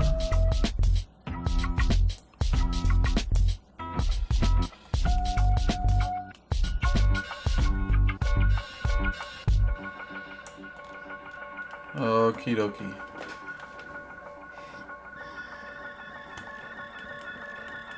Yep, we could take a look at all the little doodads. Okay, so with that said, let's get this under part here. 'Cause I wanted everything to center around the like one central unit for the thing. So I'm gonna use a sphere. I mean for the legs, excuse me. You know, I gotta speak clearer because I'm like, you know, we're gonna do the thing for the thing, and you're like, what thing? Okay, so let's get like some kind of central thing. Thing again. Let's get some kind of central shape for the legs to come out of. Because if you look at a crab, legs is spread out across its body, and that's fine. But because it's a robot, I think like I would like it to come from like one main area. So I'm gonna use a sphere, and I'm gonna chop that sphere. And we're just like dropping main shapes before we start to get into detail and like really cutting things out and that kind of thing. So let's do that. So let's bring up let's get a new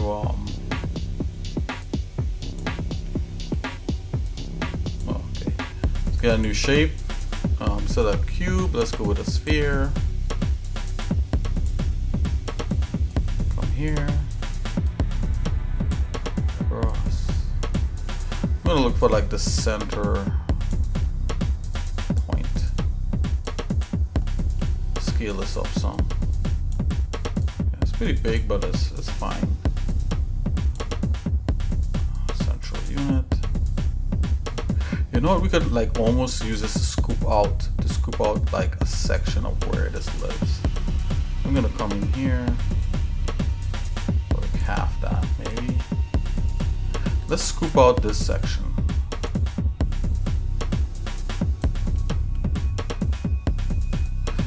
We can make this wider and do it shallower. Let's do a little bit wider and come down. Oh, wait a minute. Okay, a little bit wider. We're gonna scoop out, and then we're gonna use it as a thing. Again with the thing, we're gonna use it as an actual shape. Okay, so that's good. That's within the realm of what it is we're doing. Instead of going all the way to the edge, I'm gonna go like a little bit in there. Okay, let's take a look on the side view, a perfect side view, and see. I like the idea of the back sticking up, but let's push this. I think it needs to be a little more forward. Let's see if it's here. No, that's way too centered, so let's bring this like right here. Right on there like that. Let's scoop that out. I could already see that maybe, yeah, maybe that's, yeah, that should work. This should work. I'm gonna hide the top. Yeah, see that sticks out a bit, so I'm gonna bring that down a bit. Side view. That's a really thin kind of thing there. We want it a little thicker. Let's see if we can make this a little bit wider. Right, so it's more of an arc in the end we're getting here. But then it's going to position our final shape in the right way. Scoops. Go to the side.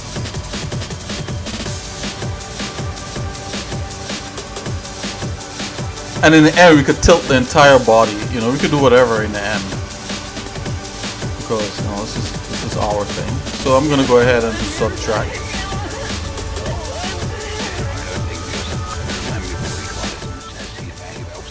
Okay, so we just subtracted that away from the bottom part. So you see, it scooped it out. Yeah, and that's cool, right? And now instead of subtract, we're gonna add. Let's do a new layer. And click this plus, make a new layer, and we're gonna add. We're gonna make that a little smaller. We're gonna add like a new thing. A new thing. There I go with the thing again, guys. The thing. Let's make this a little bit smaller.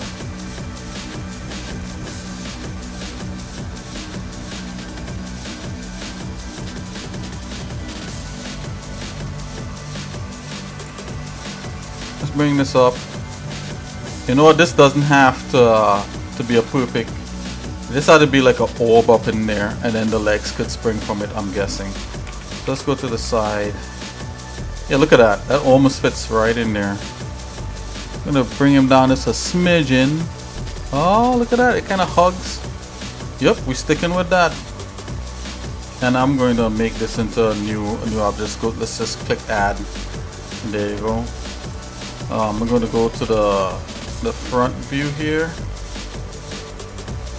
Or just maybe the side view.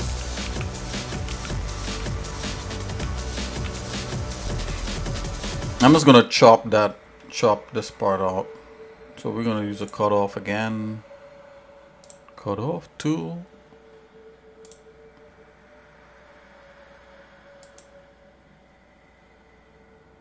I'm just gonna cut away at this. Like so. Alright.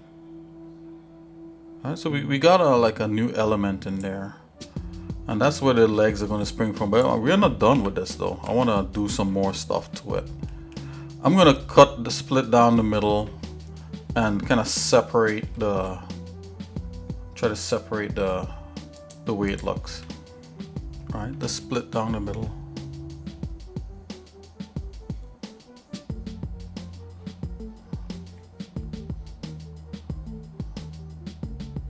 Actually, you know what we could do? Yeah, let's split down the middle. Let's do that first. Let's just take a nice chunk out of that guy.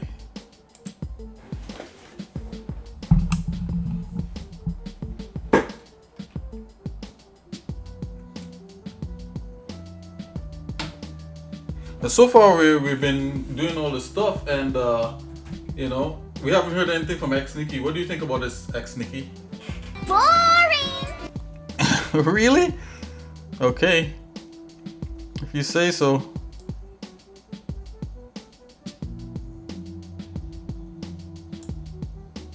Okay. So oh man. Let's go ahead and split this.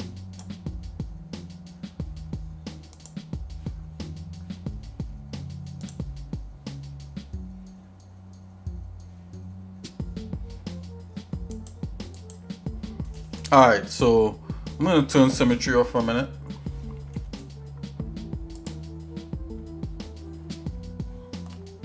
Alright, we're just going to deal with one side. Back into that cutoff tool. Come here. Come on, front again. There we go. Get rid of that.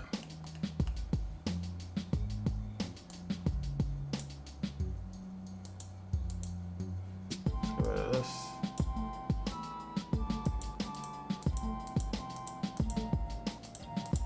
Get rid of that.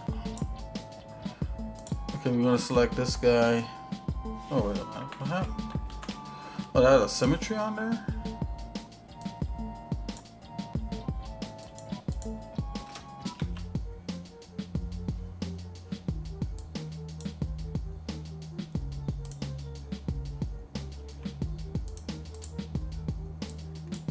Okay, better. Whew.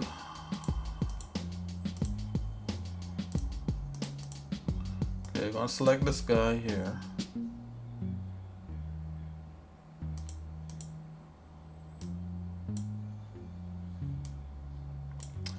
This is acting up.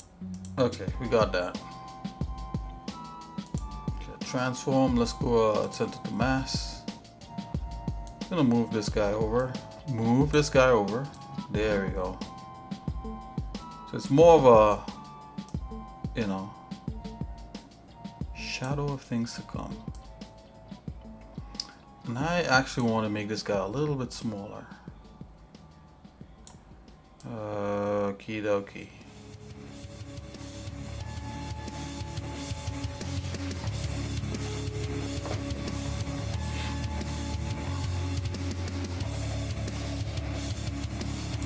Okay, I'm looking at this, so this might be a little bit too much out. Let's go to... Maybe this should be a little bit more under, so I'm gonna move this part here so it resides a little bit more under the thing, something like that. Yeah, that feels a lot better.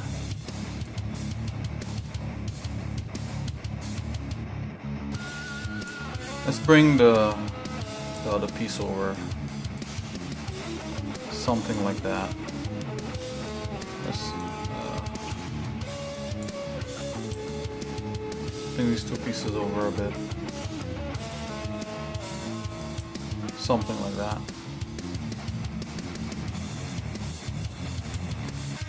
I'm gonna merge these together.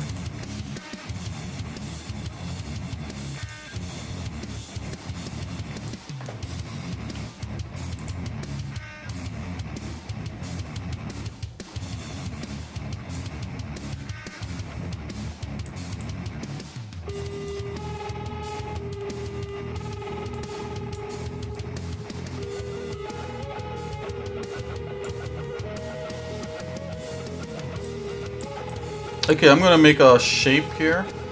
This stick in here, like some kind of blocked shape. And I like how this look like this comes down and then this. So let's grab this guy. I'm gonna move him down a smidgen so we get more of that. And maybe he wants to be a little touch smaller. Click on top. Okay, so far so good. Let's just move this down. Let's just see what this looks like. We move it all the way down.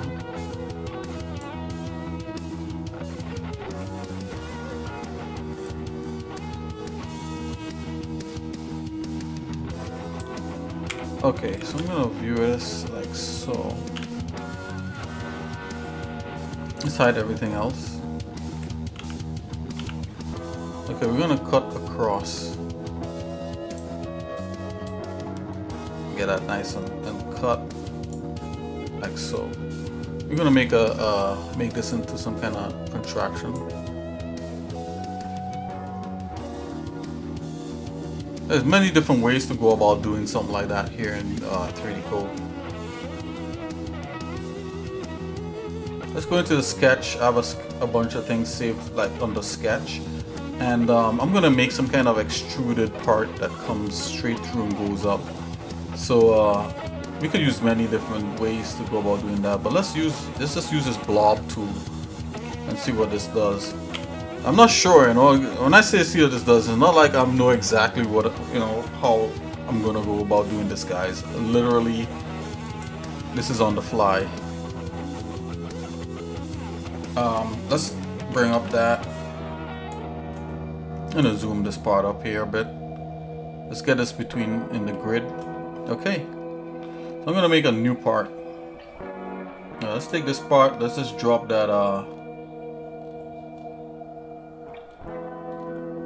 that new whiskey scenario red there on that. That sucks. Let's let's drop a blue on that. Okay, let's make a new thing here. Let's just drop a yellow on that. Okay, it's a new thing here. Okay, I'm looking at this, so I'm gonna let's just start laying down some kind of shape here. Something like that, a bit like that. Wanna probably go in a little deep, maybe a little deeper like that. Come back here, go like that, go like this. Just stick in twos like that, that.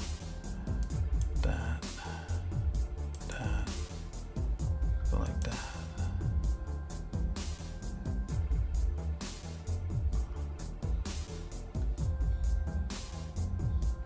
Let's undo that. Let's go back up a bit.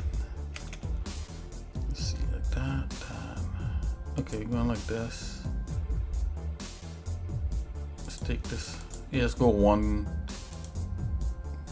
grid at a time.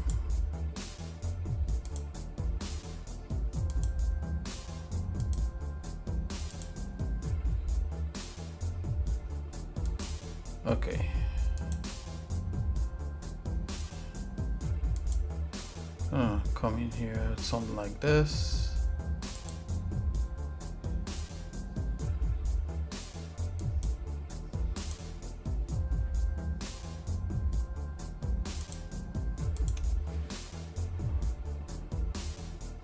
Let's go a bit lower on that. Basically, I'll make a kind of like this shape back here.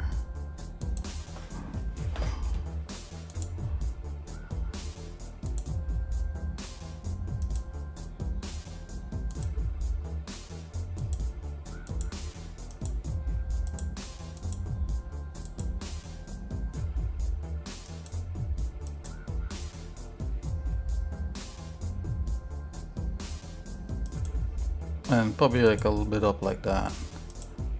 Okay, so this made a shape. I'm gonna hide this part here. So it's kind of like the shape we made here. I'm gonna clean this up a little bit here, guys. That's my cutoff tool. Cut off.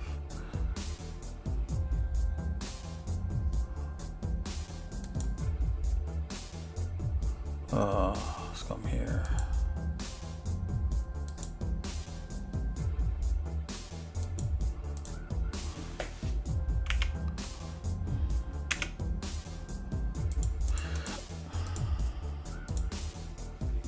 So if you guys ever want to get into 3DCoat, it's not difficult. You just have to start. That's all. You know, I don't expect anyone to come in here and start doing half the things I'm doing. You know, this is not a tutorial. This is just me working on stuff and showing, you know, just allowing you know, anybody who's interested to kind of take a peek in, you know, to see what's up.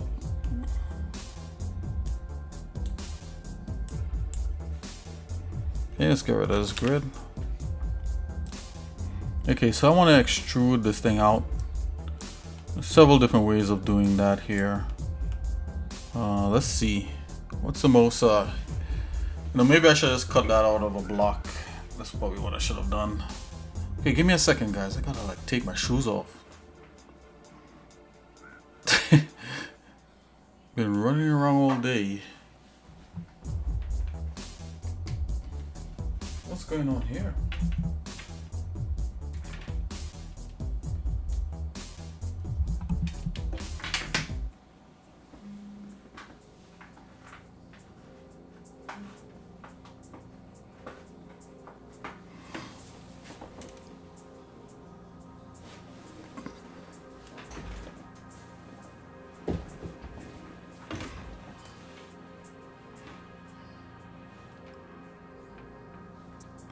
Okay, so there's a bunch of different layers in here, right? So let's play around with some of these. So I have my presets, my tried and true things that I go to.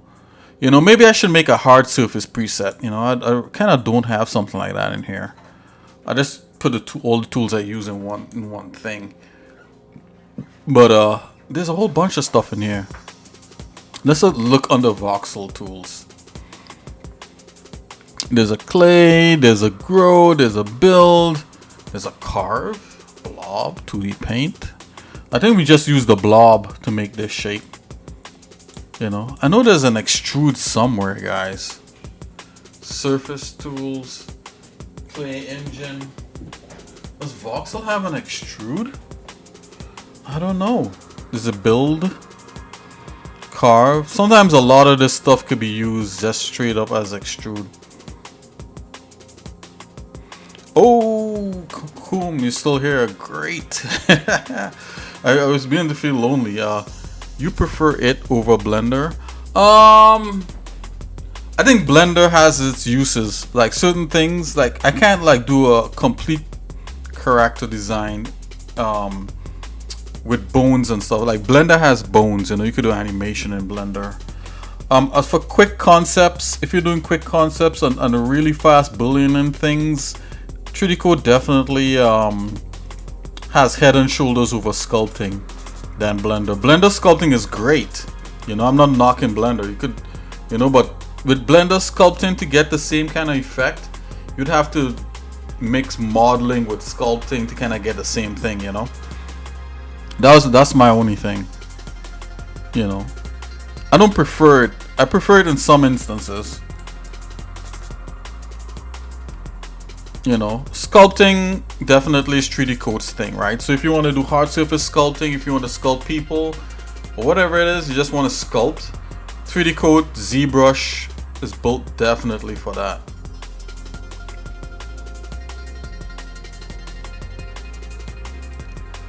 Yeah, try it out for sure.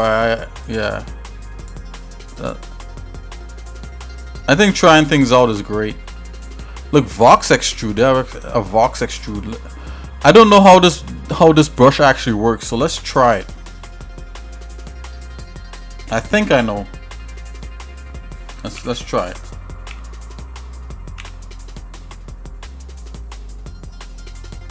Oh, wait a minute. Why is it? It has an alpha on here. Hold on. Okay, I think this Vox. Do I have Vox extrude in here? Oh, I'm probably using the Vox extrude. I'm calling it stamp. That's what's going on. Let's look at some brushes.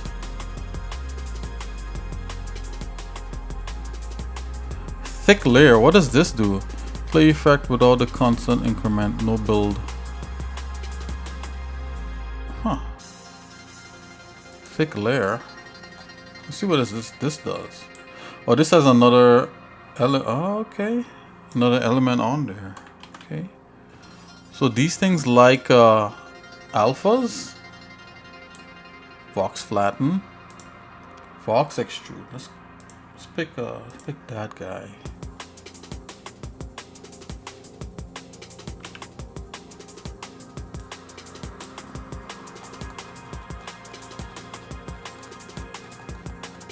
Yeah, I would say it's worth to try out. Like, you know, if you're gonna try it out, you know, for sure.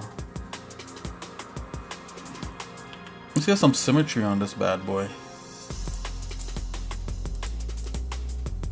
Reset symmetry plane, symmetry from bounds.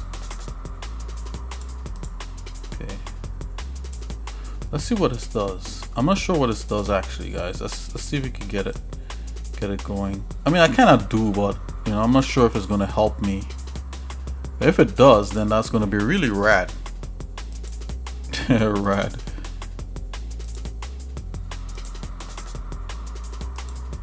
It's gonna be neat.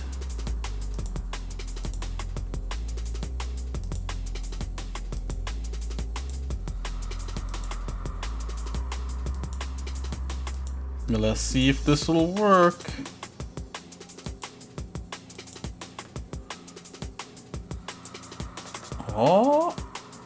Oh, it's not. I dare say it wants to. Extrude direction average. Yeah, it totally wanted to. Let's see here. Depth 1. Why is it average? Along Z, along X, along normal. Ooh.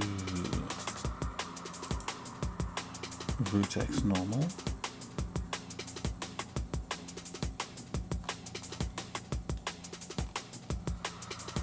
Maybe I needed a stronger depth. Anyways, guys, let's stop screwing around here. I'm gonna just put a transform on this thing. Let's go reset axis, bound in center. Right, and this good thing about voxels, you could do something like that.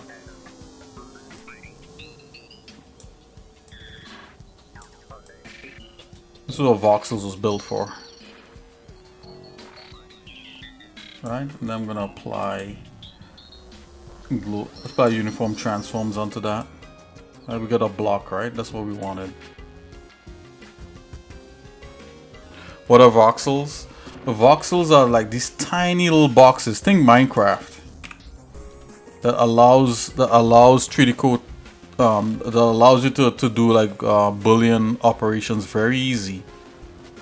So like you could cut stuff away, subtract from stuff. It's like tiny little boxes that 3DCoat uses, and then it puts like a polygon surface on top of it. It's like you can't really see them in here, but it's underlying. But it's encouraged to use voxel mode in 3DCoat to allow you to do all kinds of stuff to your sculpture. to your sculpt. Yep.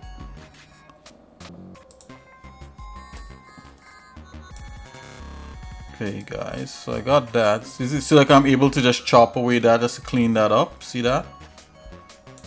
So yeah, let's continue to make this a little bit longer. Okay, this is what we're gonna do. Yeah, it's way cool, man. I like it. I like it too. You don't have to worry about stretching and all sorts of stuff. Like when you sculpt in Blender, sometimes things get a little weird. Or not just Blender, like most 3D programs. Even though, like I think now, like they're trying to like iron all that stuff out. But with voxels, there's not much of that. There's a little bit, but not a whole lot.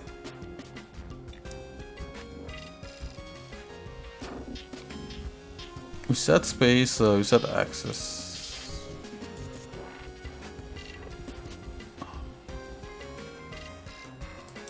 Okay. Okay, so I want this right here. Okay, this is what we're gonna do.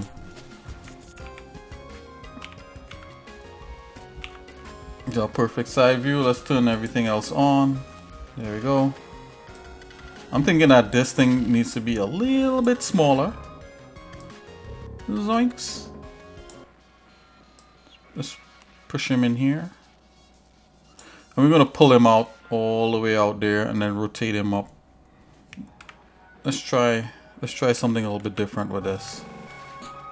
So I'm gonna use this pose tool right here. Gonna go from here to here. Oh, pose. Let's go from here to here. Yeah, boy.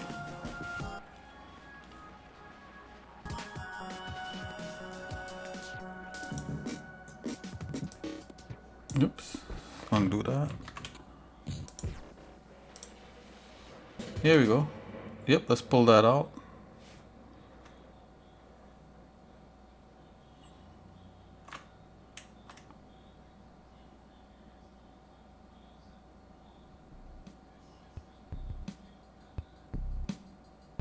Let's pull that out like that. I'm gonna stop this like right here, and I'm gonna try to angle that back up. Let's get the pose tool again. Let's go from here to here. Let's go back a little bit more. Here to here. Let's pull this up. Kind of angle that.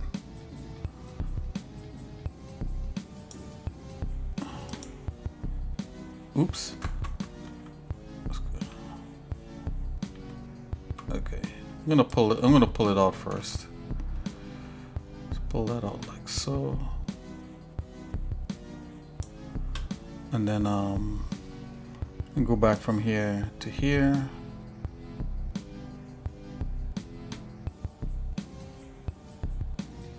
Here to here maybe. Okay, I'm gonna try to rotate. Oh, come on.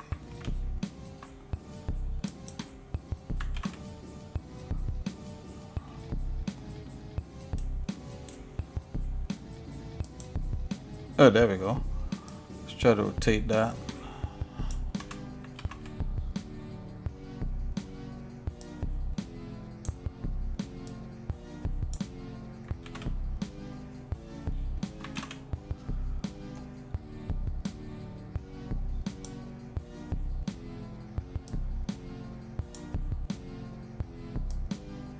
Yep, rotate that up like that.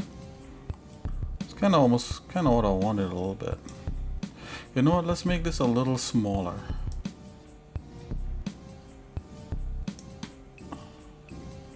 Let's go back where it's kind of invisible. Okay. Let's just scale this. Yeah. Scale that probably about half the size. Let's do that.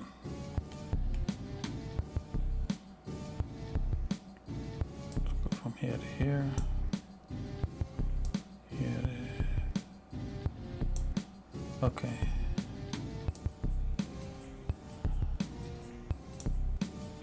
Yeah, like so.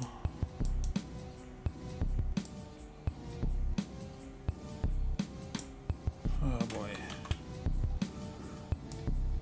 Let's move that back here. Okay. Yep. Can I give it a little bit of angle up? You know what? Maybe we want that sharper, like a sharper thing. I'm gonna zoom in a little bit. Come here to here. Yep. It's pretty sharp. Okay. Pull this back some.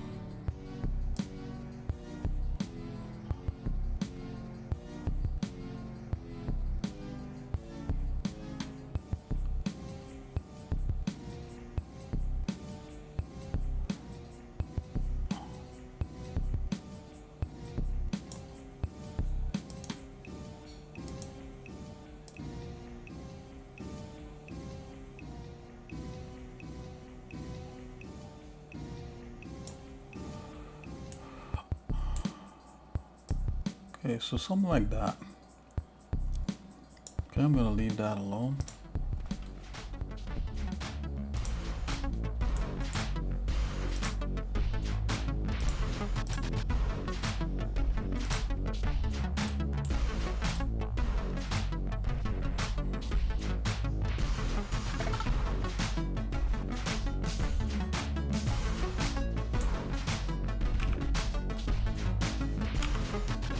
So see like what I did there, like I know you could do that in other programs, but the 3DCoat does have a way of doing it sometimes. That's, you know, I'm not like the fastest at doing this stuff, but there's people out there who could get really quick with this stuff.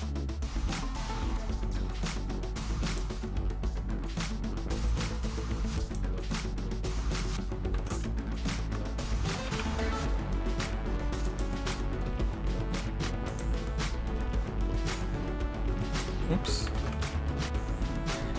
Let's make that a little bit tinier. Okay.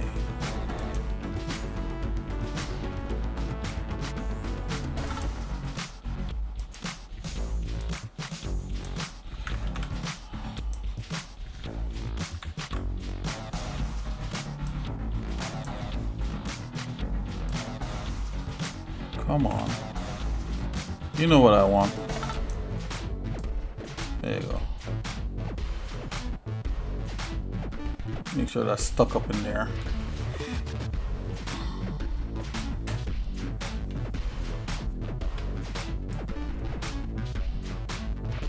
Okay, so I'm gonna make this into one unit.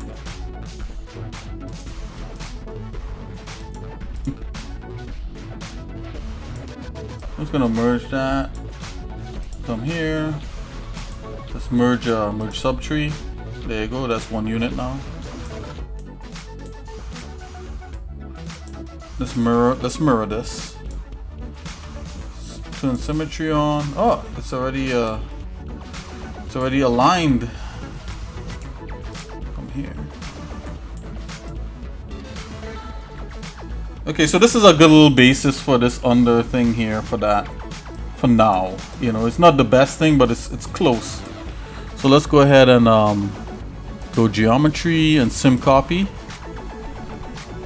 and it didn't do anything. Is the symmetry off on this? Okay, we just already enabled it again. Let's try it again. Let's reset symmetry, go along the X plane. Okay, symmetry, geometry, sim copy. There you go. It's on the other side.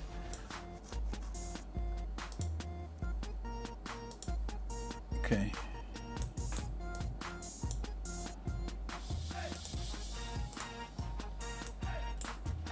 Let's go ahead. Alright, so the legs are gonna, all the legs are gonna come out of this thing.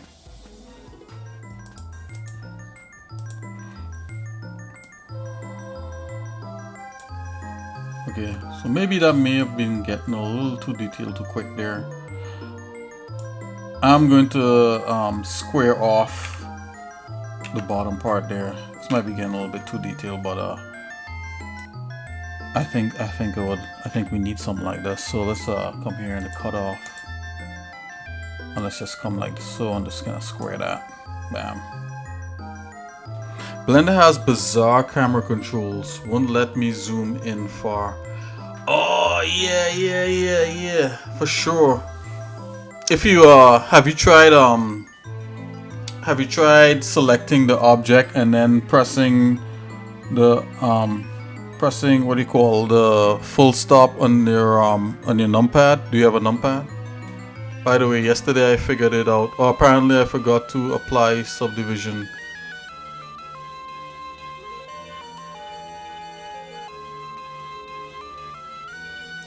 Oh. Oh, wait a minute. Oh, you mean for the okay, you're talking about for the shape contest thing that was out there, and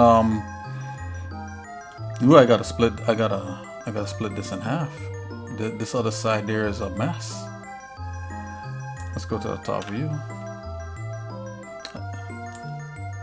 Yeah, I just subdivided my cube.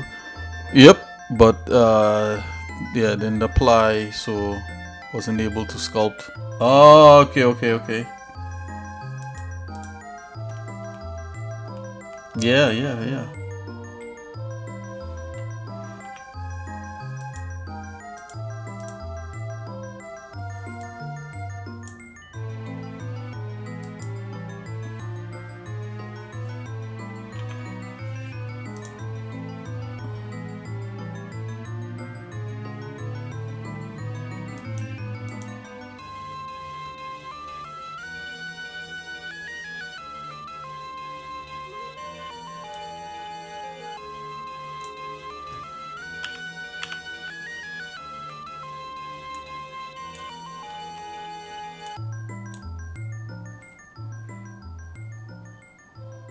Oh, look at this. This is slightly off. Anyways, whatever happens, happens. Oh. Throw caution to the wind.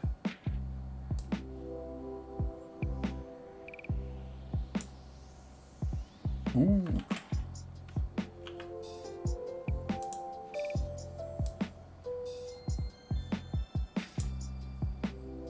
Turn symmetry back on. Let's ooh,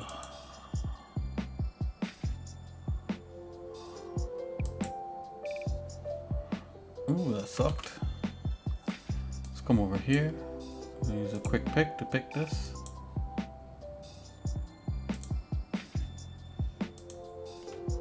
Okay, let's try it now. There we go.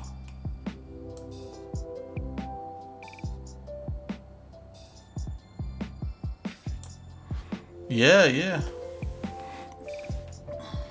How many legs on this side? I have 3 legs on that side. So I'm gonna add 3 little scoops in here.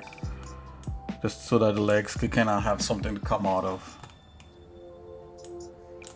So I'm gonna use a shape here. So I'm gonna select that, use another sphere. And you could tell it to apply based upon click to place. And you could do scale to brush radius. So my brush radius is not very big. Let's do that. So you could do something like this in here.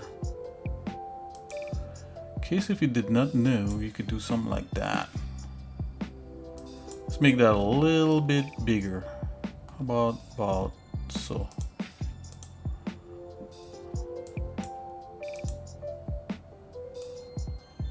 How about right here? Damn. Okay, you're gonna subtract. Apply. So we made a little scoop there for the one leg, because 3 legs. 3.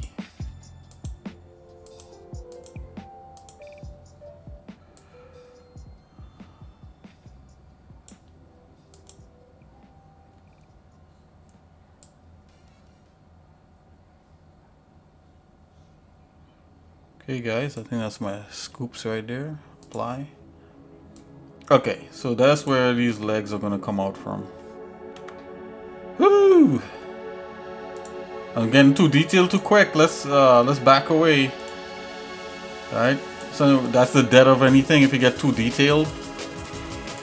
You don't want to get too detailed this quick, to be honest with you guys. That's a level of detail. But you know, sometimes if you have the idea, you gotta do it. Now notice how this side is screwed up, so let's fix that. Let's go ahead, put symmetry back like so. Get rid of that. Let's turn symmetry off.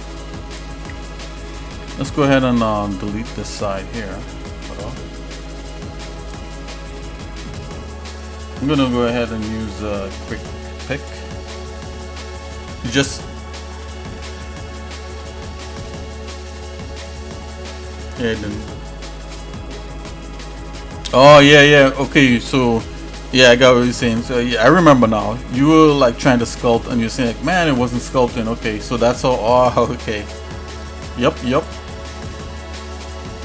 I got glad you got to the bottom of it. Yeah, you got to click apply. Yeah, because the sculpt. Yeah, with the subdivide, it doesn't want to work with subdivide on it. Yeah. Good find. That happened to me a bunch of times though. Yeah, I was like, why isn't it sculpting?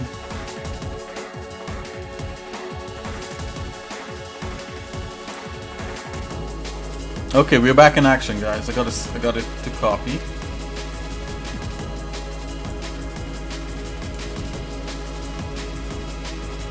I don't like the stupid blue. Why is it doing that? Like, gosh, it shouldn't be like that. Can I edit this? Edit permanent shader settings.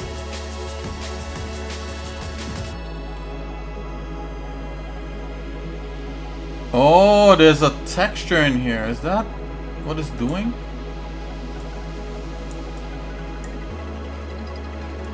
Is it matte capping a texture?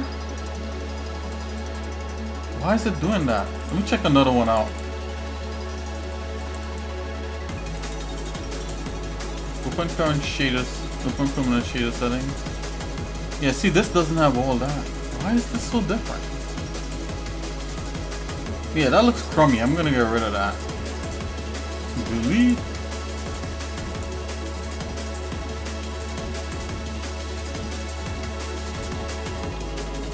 Let's pick this pink shader right here. Apply it after that guy. Let's see what we got. Even though the pink is not worst case scenario, let's get a green. Let's get a green one going. I'm gonna make a new one. So, oops. Select as default. Nope, don't want to do that. Select as default. Let's come back here. Let's go construct new. Nope. Let's go to NIK. 3 olive.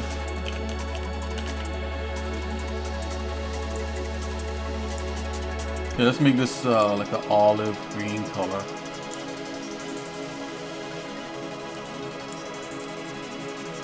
Olive drab. Cavity color. Let's try to make this a worst case. And bulge color. It's gonna go white. Kind of into like a little green like that. This here is probably gonna go like that, into a little bit of that. Okay. Cavity, flat shading. No metalness. Cavity intensity is 30. Cavity gloss, no metalness. Bulge metalness. Bulge gloss.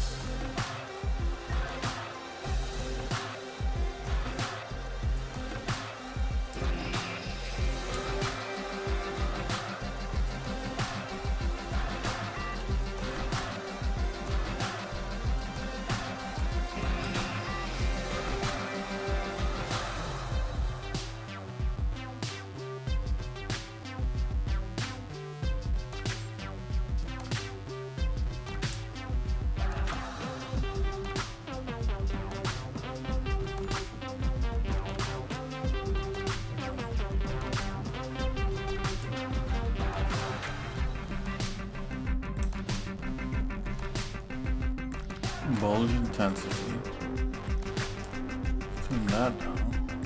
Okay, turn that back up.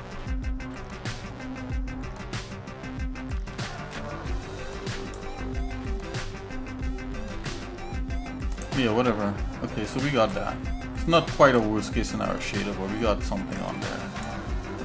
We need different types of grays. The grays in here is not really doing anything.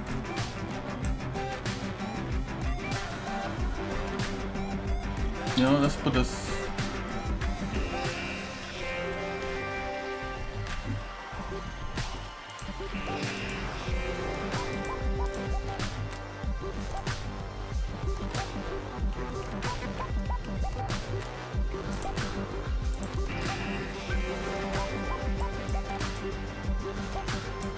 Okay, let's see here. Okay, so we got that. I'm gonna start. I wonder if we should start breaking this apart now into different pieces and start working on that. The undercarriage, we could start breaking that up, I guess. So there'll be 4 parts. It'll be like the top part is 1, bottom part is 2, this other top part is 1, is 3, and the other part is 4. So now we're gonna get away from symmetry and start treating these things as separate things. So I'm gonna turn symmetry off on that guy. Come here, turn symmetry off on that guy, and let's go ahead and split. Let's go ahead and split these things up.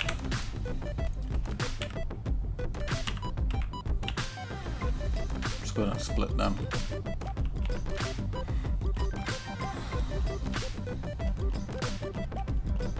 I'm gonna split this away from the center. Let's take a quick peek.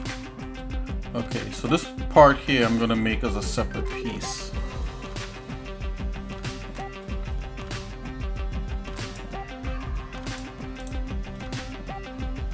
Let's go ahead and do that. So where's my split tool? Split tool right here. Yep, the voxel border is 0. Go right ahead. Alright, we're gonna deal with each part as a separate piece. Yep, split away. Oops. I think I got a little extra end there. Let's zoom in.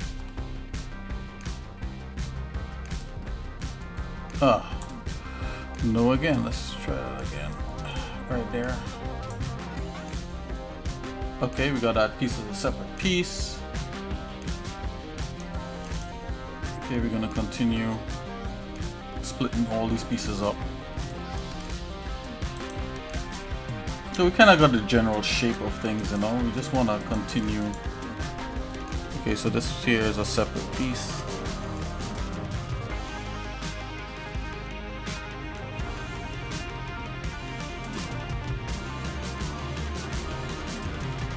Let's just drop a different color in that sense. So the center part is a different color. That's a different color. Just deal with the bottom. I'm gonna split this slightly different.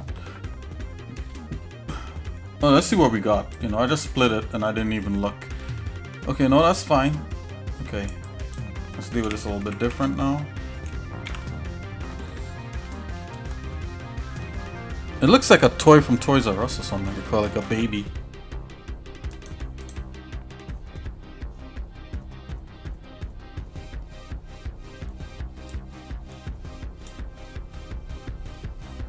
Okay, so that's a separate thing.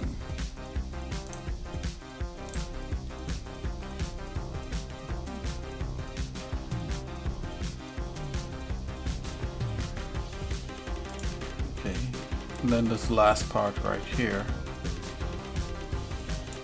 Split that. Alrighty.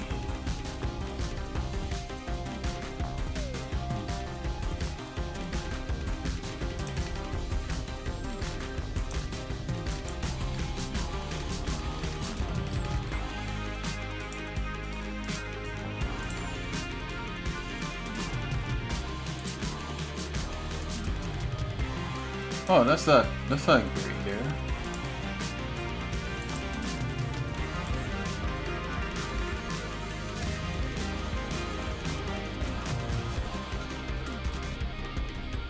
Alright. Now that we got that split up, now we deal with each part onto its own self. I'm gonna unnest all these things.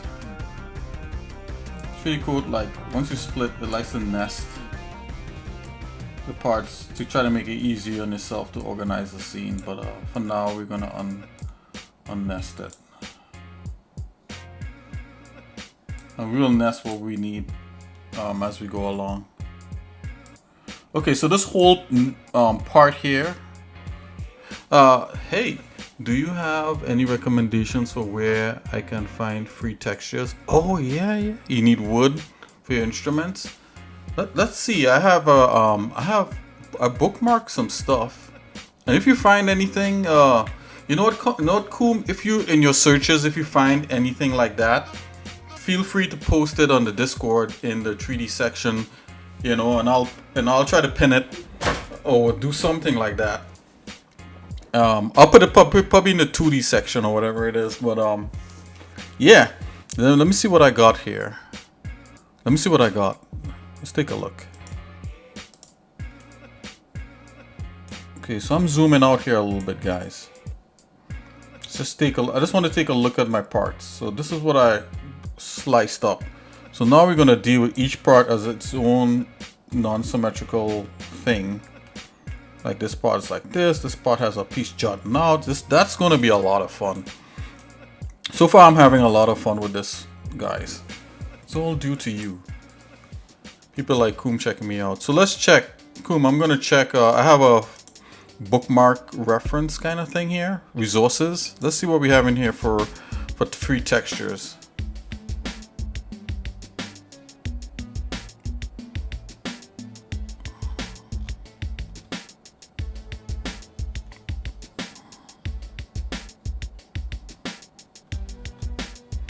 Let's see here.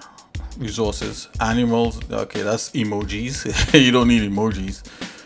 Free lo-fi music, free effects, images, sequence, flipbooks. Really? Unity blog? What is that about? I gotta check that out. Face down effects. Okay. Resources, XMO.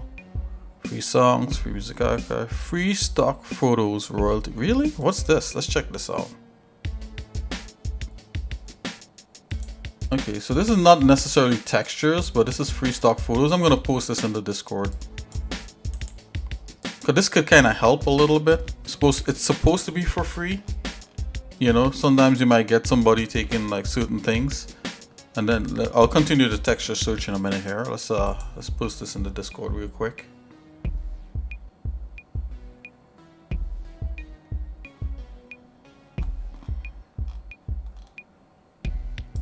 See, like right here, you could grab that brick thing.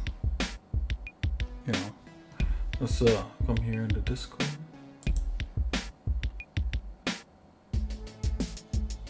Oh, I see your painting now. That's so cool. I'm just gonna wave to you to let you know I saw it. Okay, I'm going in the All Things 2D. I'm just gonna post this. Post that link. Okay, so let's see what else I got in here.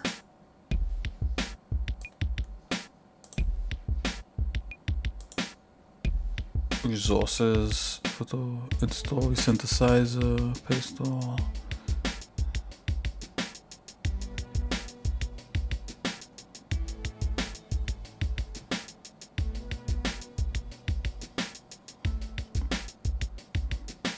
Is this something else? Oh, it says Adobe stock. Okay.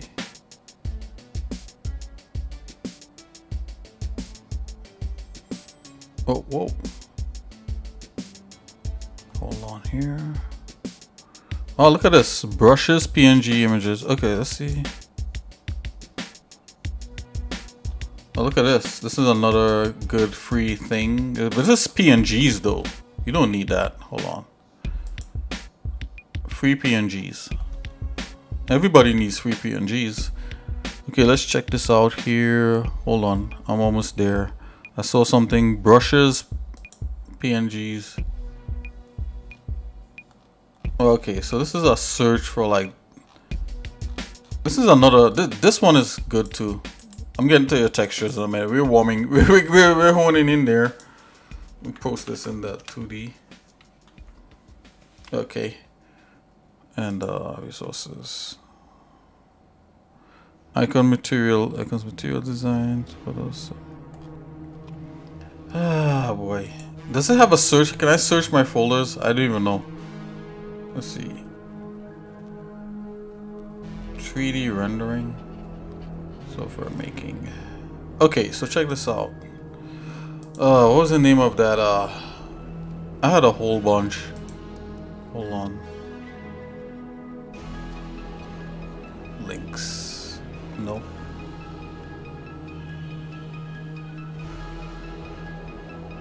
Hold on. You don't want bills. You don't. Let's see here. Playlist concepts. Sculpt. No. You know what? I probably have some. Hold on. I got you. Let's take a look here. There's like freetextures.org or something. There was a particular site where it was really organized, but then sometimes these sites change. Hold on. I got you. I'm not gonna make a big deal out of it. I'm just gonna grab some stuff. Let's check these bookmarks. Like display. Okay, let me see here. Art. Game art. Hold on. Studio Max.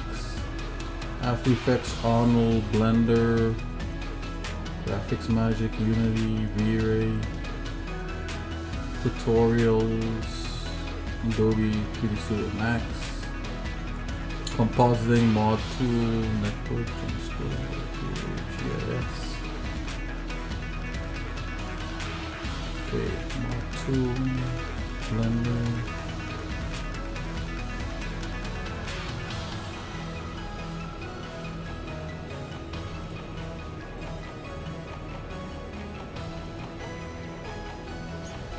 V-Ray, let's see what's up there. Blender.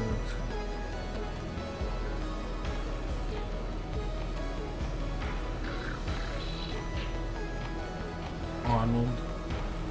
After Effects. I have a whole like bunch of like one here.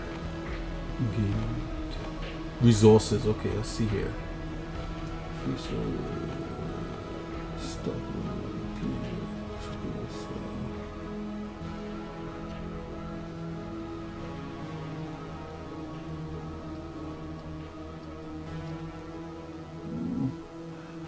Okay, hold on. I can't remember this stuff off the top of my head, but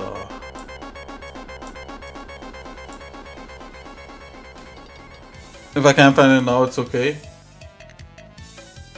I like being derailed. Haven't you figured that out by now? Oh man, I like looking up this stuff, you know. And please, you know, derail me, please. Let's see here, cause this it relaxes me a little bit, you know. I'll get back to stuff. Let's see here.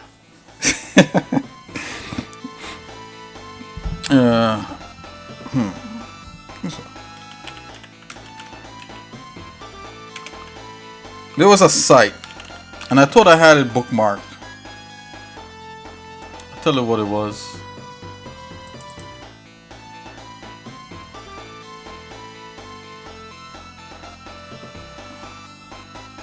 I think what happened, they changed a lot of them. I think, is it textures.com? Hold on.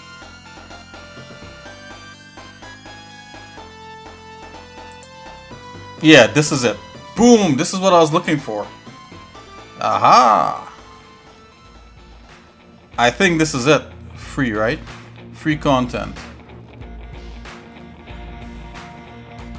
Yeah! You're looking for wood, right? Let's see if you could do a search for wood. I know there's a free one and you could do like searches for it. Metal, nature.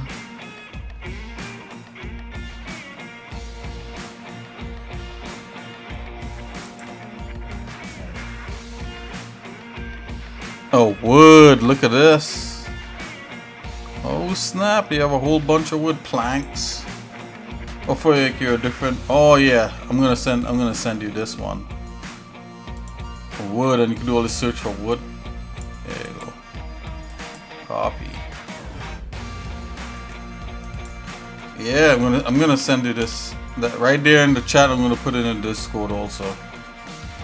You know when you derail me, or when please, people. I'm not gonna talk to him. I just want him to do his stuff or whatever it is. It makes it hard, But when you derail me, you relax me, and I feel like I could continue streaming, because I don't feel like a teacher. You know what I'm trying to say? Just feel like a regular dude, which I am. There we go. And it takes the seriousness off it, so I can get more creative, Yeah, you got some wood up in here. Wow, you got all kinds of. You have plywood. You have fine wood. Oh, this is what you want right here. Look at this. This is what you want right here for your violins and violas and all that. Ooh, look at that. That's looking pretty hot. That's on the fine wood.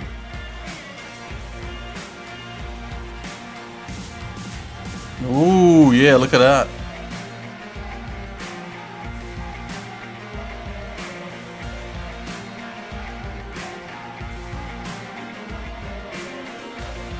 Yeah. Yeah, it's supposed to be all free. Let's click on one. Credits not available. Small, seamless, license information, whatever. 2K. Seamless with zoom, not available. Small. 1 credit. So it's supposed to be. We clicked on free. Free con.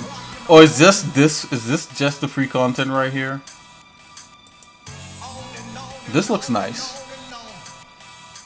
4K. Hold on here. You know what? Some of these sites started off free, and then all of a sudden they, you know what? This might be the one that I used. Yeah, the one that I posted there is the one that I use. This Pixar Bay, and you can search for texture. So let's do wood.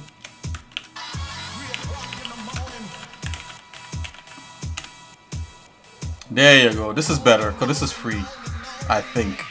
Let's click on it.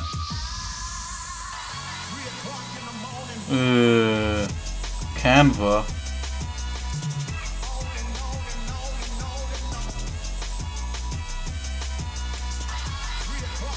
Download. Oh, okay, you can download different sizes. Yeah, this is it. Yeah, check it out, Pixar Bay.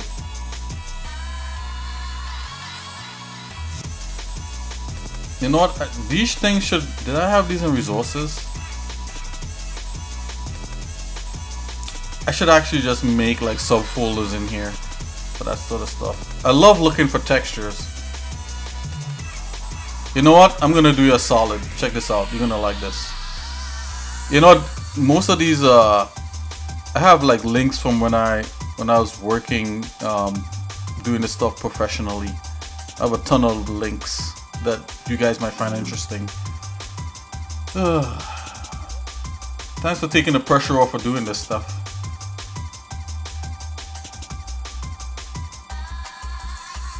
You know what? I'm gonna stop right here. This shouldn't be pressure. This should be fun, And the only reason why it's pressure, guys, because like I was working today and I just came from work and then I did laundry and jumped straight on the stream.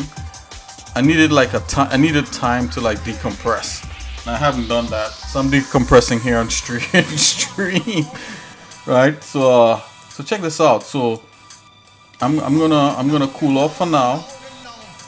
Let's do this middle part, right?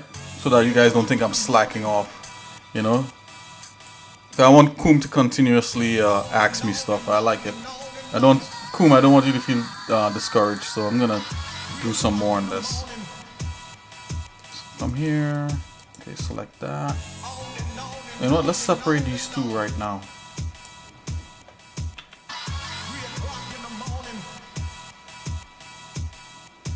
It was like next Nick gets derailed all the time. Yeah, it's by my choosing, sir. Let's come here.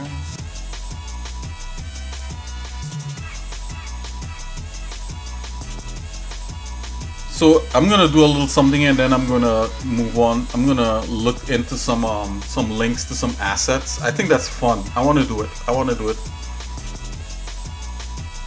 That's what it's, you know, literally I'm streaming, hoping that people come on, interact with me, and we have fun together. Because I could do this stuff by myself quietly, and I've done that for so many years in the past.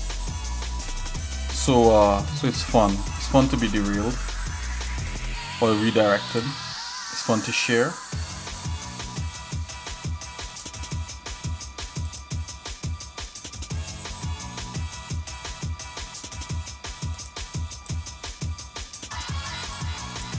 Okay, so we got that guy there. We got this guy there.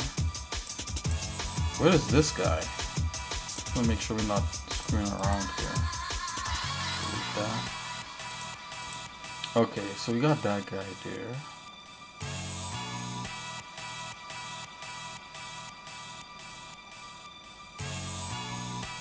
So they can focus.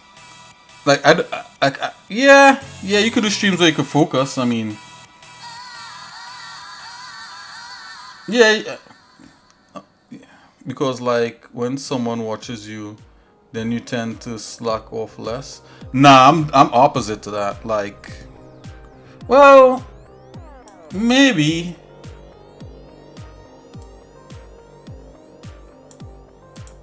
Yeah, I guess. Yeah, you make a lot of sense. Like I do. Like, if no one watches me.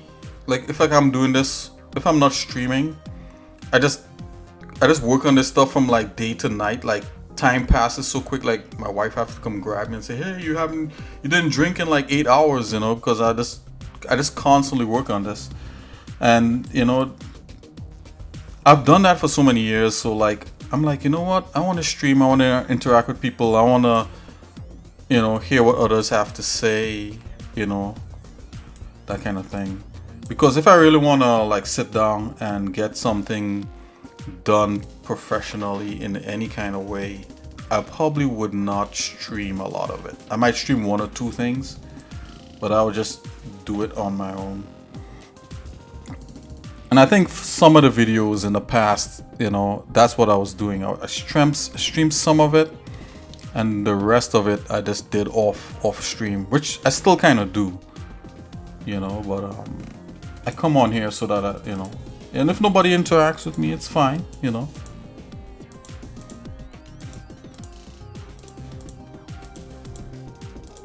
But I understand where you're coming from, though. You're absolutely correct. Okay, so I'm gonna do one more thing to this. So let's do that. Select this. I'm just looking for particular parts to put together. Okay, so that's separate. Okay, so this and this now should be together. So I'm gonna grab this guy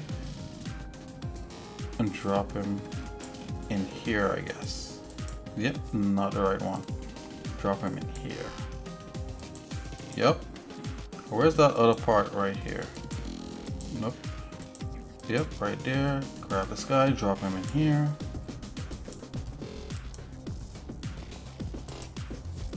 Yep, so I got those parts together. Hide that. There's this guy. Okay, that should stay. Okay, this part. Okay, in this part. This part in the last part.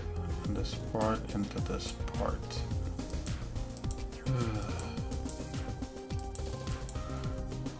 These parts into this part.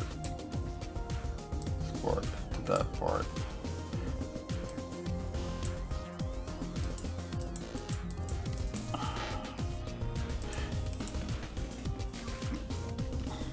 Okay. Alrighty, so I got those parts nested, and this is all together, right? So let's come here.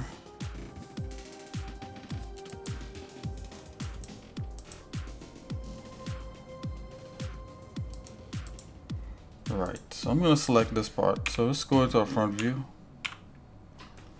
Like so, I'm gonna turn on the main axis. Let's put a grid on. Okay.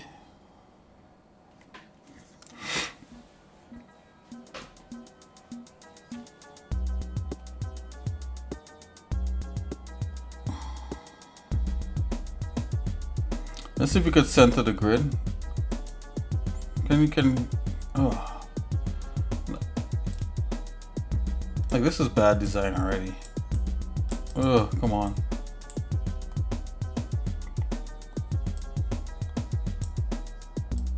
It's like the camera and the home thing is together and the why did it do that?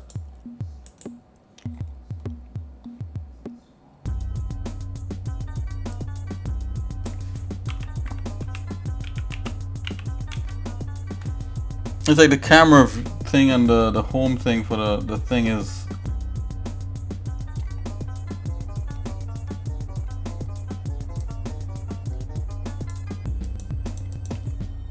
I'm gonna click on home. Can't go home.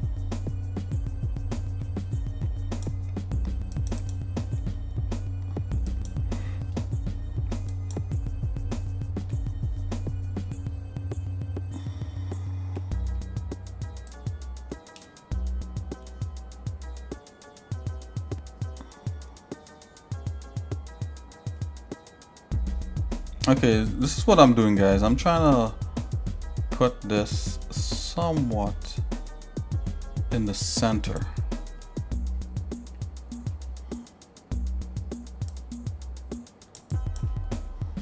And at the same time too, some of my actual work, right? Like the making of Soul 3000, you know, on a bunch of other things, you know, even working with that character from my brother, it's kind of serious. So it's like for me to slack off on it, you know, probably would not happen, right? But what may happen though is that, you know, I might take my time with it because, you know, these are crucial projects for me at least, you know. So I need to be like in some sort of constant creative zen mode to get these going.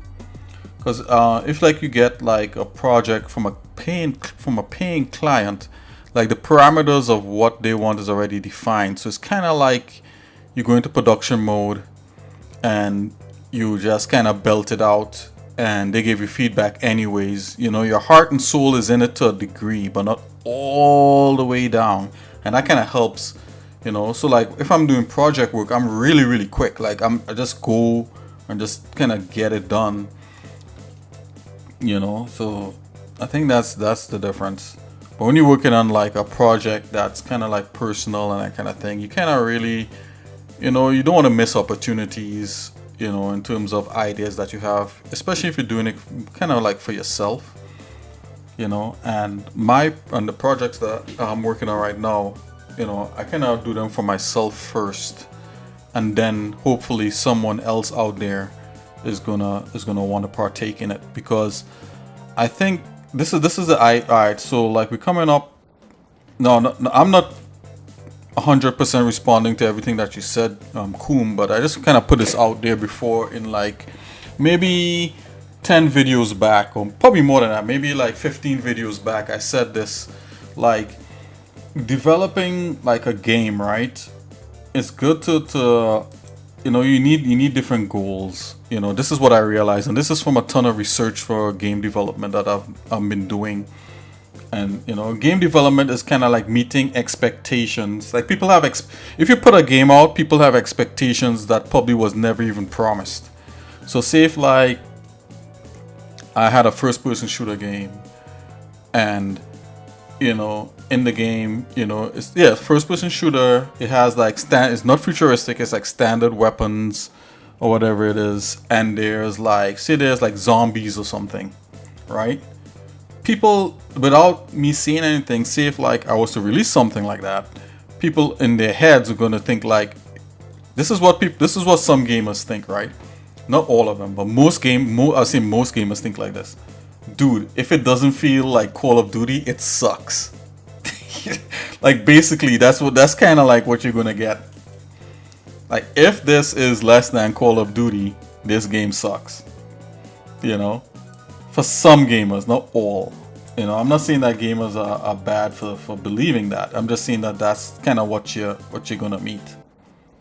You know, and definitely, you know, they're not bad for wanting that stuff. You know, they're not bad for wanting that stuff. But you may not have said that about your own game. But people, even if they don't vocalize it, they kind of expect that. You know, like, oh snap, you know, these guns suck. You know.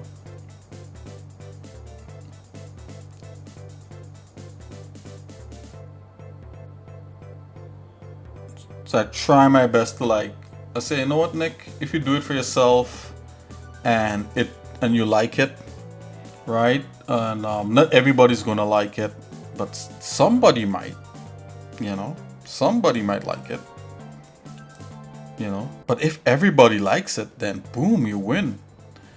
I don't even know if there's a game like that exists. Unless okay, fair enough. Unless it's a really creative. Yeah, you're right. Yeah, you're right. You're right.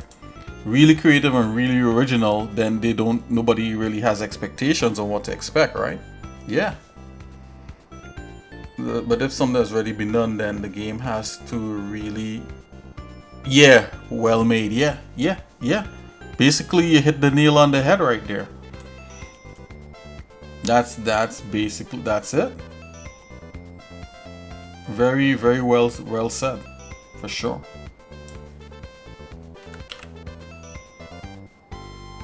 Yeah, so game development is all about managing expectations, and I think that's why like games like, I don't know if you know the history of what happened with this one game.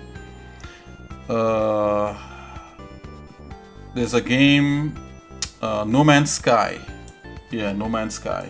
I don't know if you know about that game, but No Man's Sky kind of had a rocky beginning because of that. You know, people was calling it No Man Lie and all kinds of stuff because the main developer, Sean Murray, I think is his name. You know, I played it a few days ago. Yeah. Yep. Yeah, that game.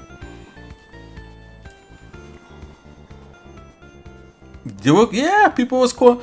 I was on the PlayStation playing No Man's Sky, right? Like a year after it came out, and one of my closest friends, right, who I used to play every day on PlayStation with, when he saw me playing No Man's Sky, he's like, oh, don't play that game. That's No Man Lie. Like, you know, all the stuff they promise is not in the game, you know. And I was like, yeah, I'm aware of that, but I just want to see what the game is like. And I was like, you know what? Even though they promised a bunch of stuff, the game is still kind of fun for me, at least. Dude, that guy like unfriended me. I was like, what? But you know what? Like years later now, like probably 2 or 3 years later, everything that they promised and a little bit more is in the game. Right? It may be a little bit different, but basically the developer stuck in there, right? And with all the controversy around the game, they just like, you know what? Let's just continue to make the game and stuff like that. And they did that, and man, the game is top notch. It's like one of the better games out there right now. So, you know, go figure, you know. Yeah, so but yeah, the whole gaming thing is a slippery, it's weird. It's really He did laugh on an original interview. I was hoping that you know what I was talking about. I wouldn't really call it, well, yeah, I guess he was saying that you know what I think happened? I think internally they had a lot of plans, and they probably had a version of the game that a lot of people wasn't seeing, you know, that wasn't released. So when they realized that they had to release it a certain way, they were like, oh no, we can't do this and we can't add that. We're gonna have to add it later or something like that. And yeah, I think that's probably what happened. You know, I'm giving them a benefit of a doubt, you know, because like, you know, it's kind of hard to like say yes that something is coming in there if it's not in there already in some form or fashion. At least that's my thinking. I could be wrong. Maybe he just was straight up lying, but I don't know. Anywho's, it's like one of the better games now, so guess everything worked out.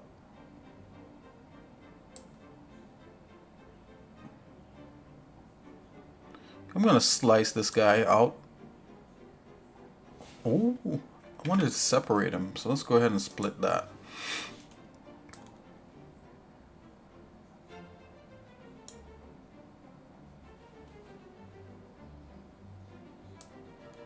Oh yeah, that's the action. Ooh, yeah, boy. Okay, let's get that piece. Yep, that's the beginning of the centerpiece, right? Put that guy back. Come on. Just put that guy back. Where's my centerpiece? There it is.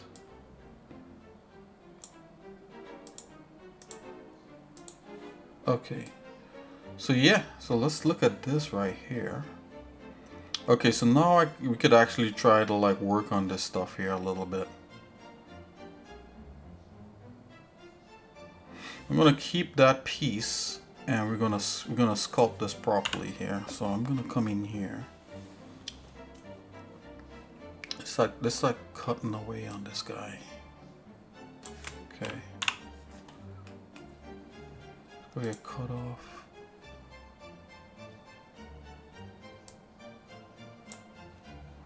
Go here. Let's back up on this a bit, like so.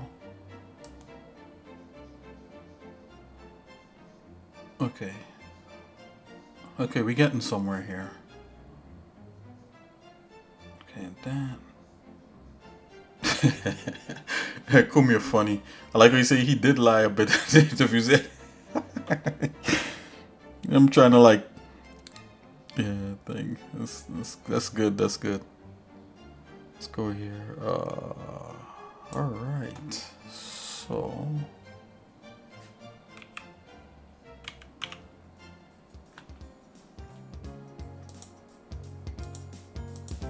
There we go. You just get this 1/2 here.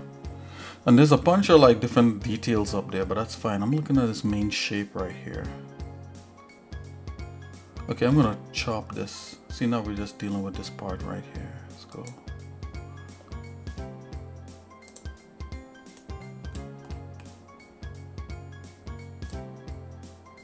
Okay.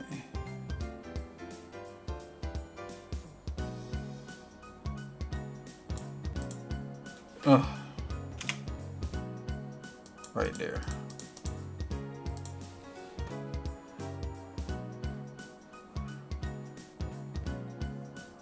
Split. Let's put a little margin on that. Actually, can we copy this? I wish the copy. You see, the copy is a brush. The copy is not even a thing. You know what? Let's just go ahead and split that. Split that with a big margin on there. Cut off.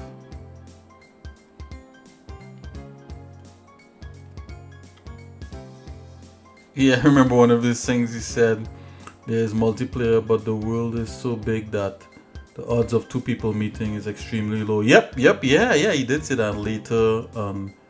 2 dudes. And later on, 2 dudes met together at exactly the same place in the same world just to prove that he lied about the multiplayer working. Oh man. That's why I ain't making any promises about anything. Because I know there's people out there who's gonna be like, it's our job to show that, you know, the developer of this game is lying about this. It's like, you know, I rather under promise and over deliver. That's kind of like that's what I'm aiming for.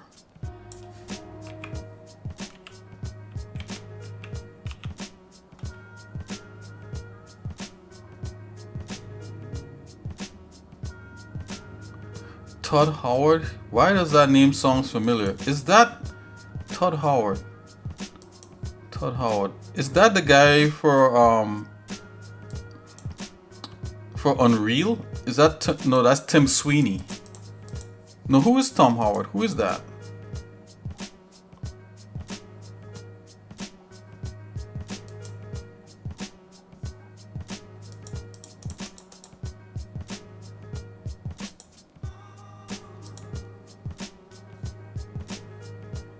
Oh, okay, that's why it sounds familiar. The CEO of Bethesda, right? It used to be John Carmack. Used to be part of that whole Bethesda, id Software stuff. Okay, okay. Well, what's going on with him? Or is he another one that lies? I know it's a couple of those guys, and he is so famous for lying. Yeah. Yeah, I think I saw something when he was on stage talk. Was it about Star, the newest one, the one that I play sometimes after this after the stream? I play like the trailer for the thing. Is it Star? Not Star Citizen. Star Citizen is another one. That's a whole nother topic. But I know which one. Skyrim for Starfield. There you go. Yeah. No. Bethesda is. Yeah, Starfield. Yep, Starfield. Yep. Is that what you're talking about? How you lied about Starfield? Saying that people are gonna be able to like roam the galaxies or something? Oh, the galaxy is gonna be so big that. Yeah, I heard that. I heard it was a letdown. Is that what you're talking about?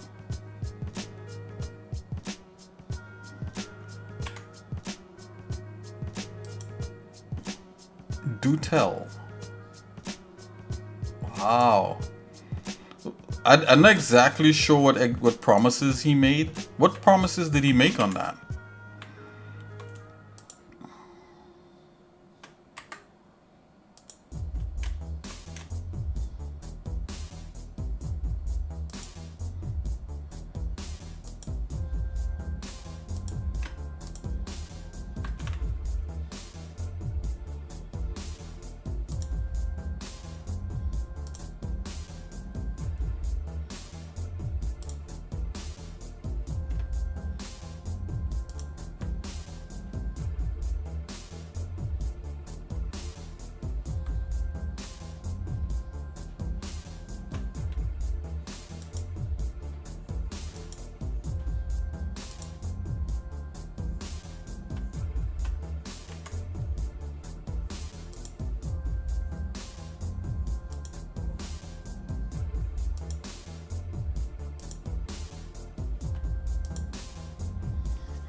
Okay, you didn't play the game.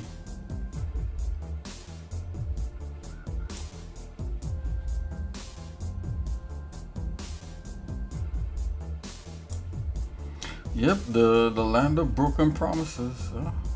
You know, that's AAA titles and stuff. You know what? I think by those guys doing that, it kind of like, you know, it seems as if like, you know, the gaming community is not so enthused about stuff anymore.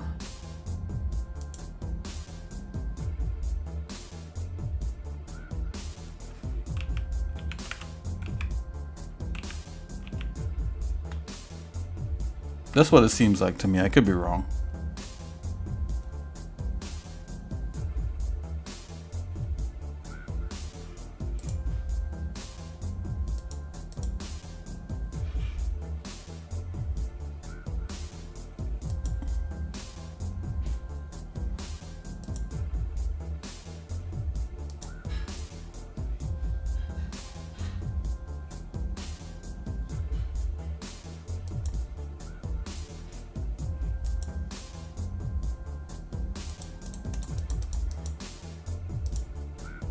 Okay, clean and tidy is the name of the game right now.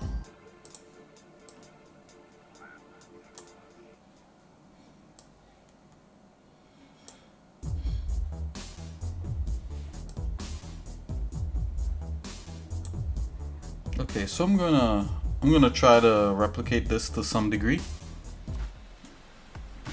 Now that we have a clean shape to work with.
Oh no, what happened here? I thought I evenly spaced this out. Let's see.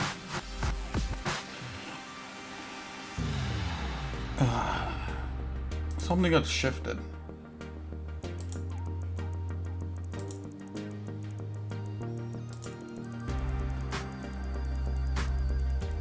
Yeah, it definitely got shifted somehow. Not sure what happened, but oh boy. We could fix this. It's not a big deal. Oh, did it? Hold on. Oh no, it didn't get shifted. We just removed a part. That's why. Whew! Okay. Yeah. That's why. We just removed a piece. That's why that looks like that. Which is great. That's what we want. Just continue.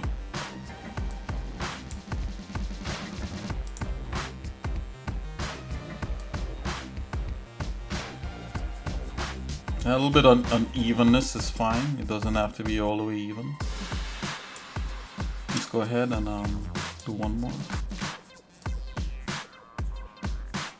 Don't need it all the way even. Okay, so this last piece I'm gonna make thick. Let's go back. Let's get rid of that.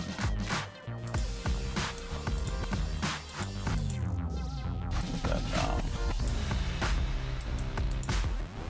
Okay, so this last piece here, we just make a little bit thicker.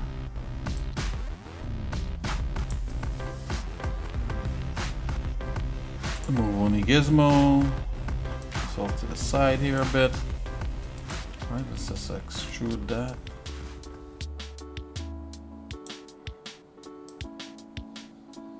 All is looking pretty good.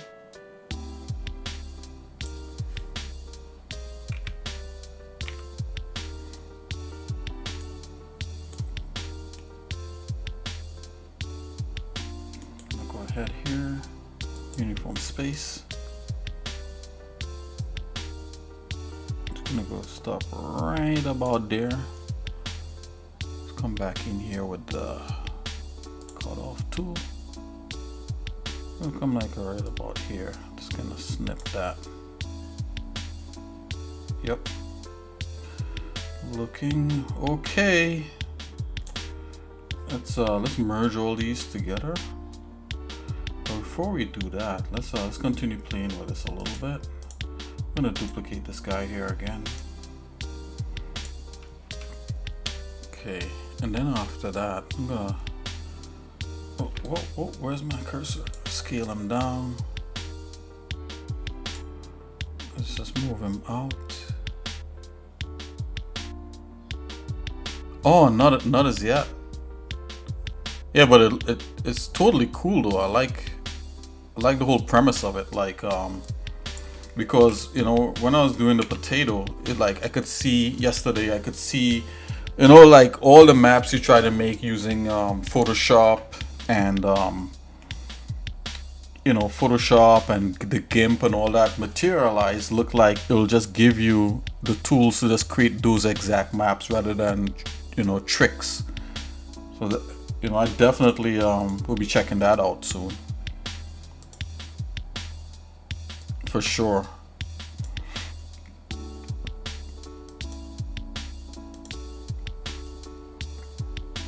Now I'm just wondering.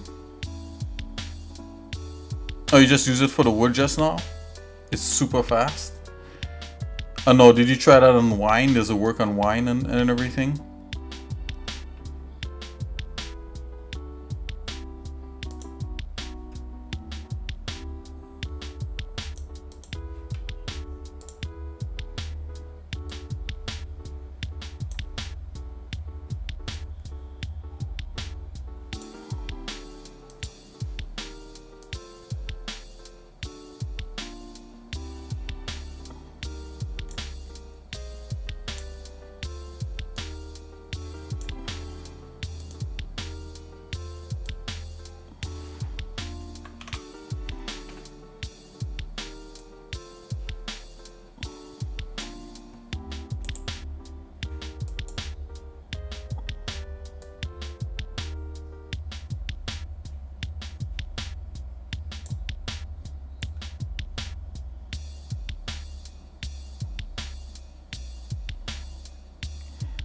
I want to change the profile of this inner thing, so I'm going to scoop it.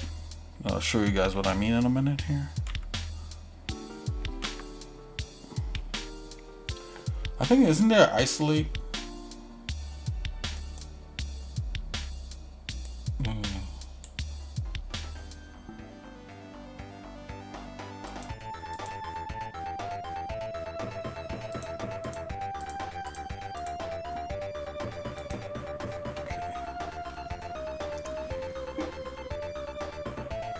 Wow, really?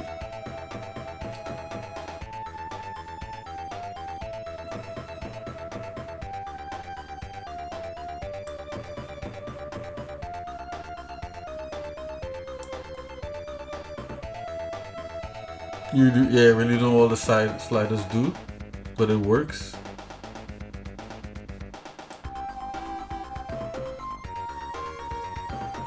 Less than 10 seconds. Yeah, totally. Yeah, send me those maps. Yeah, for sure. I want to take a look at that. That sounds really interesting. I like that stuff. I love new tools, for sure.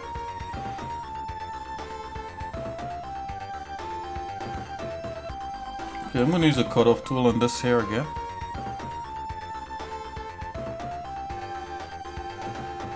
Okay, cut. Oh. On this. Cut off.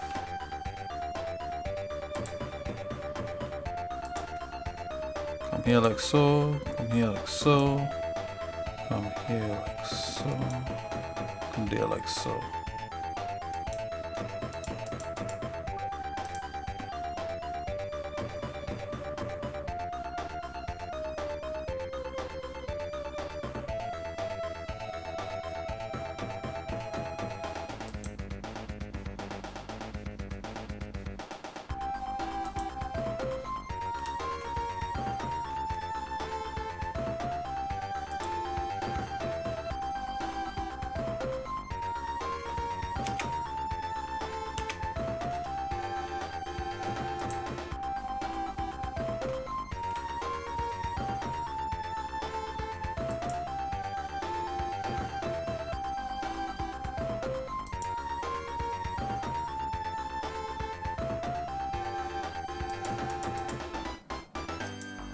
Yeah, let me check those. Yeah.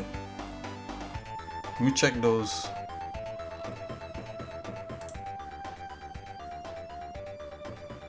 Let me check those. Let me check that out.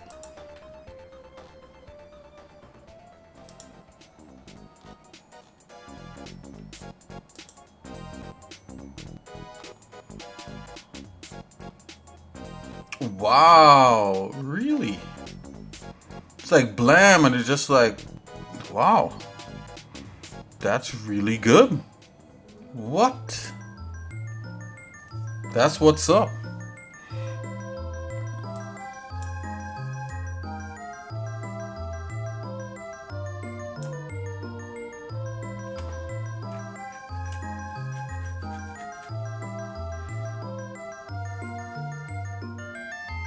Oh, okay.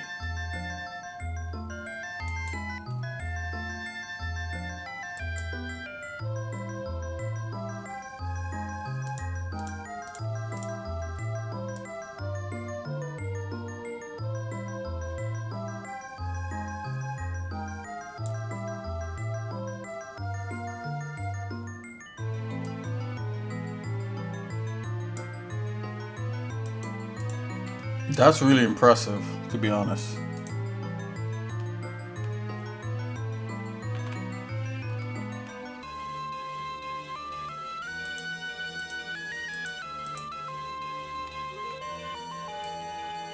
Wow, I can't believe you got that result so quick. Those results so quick.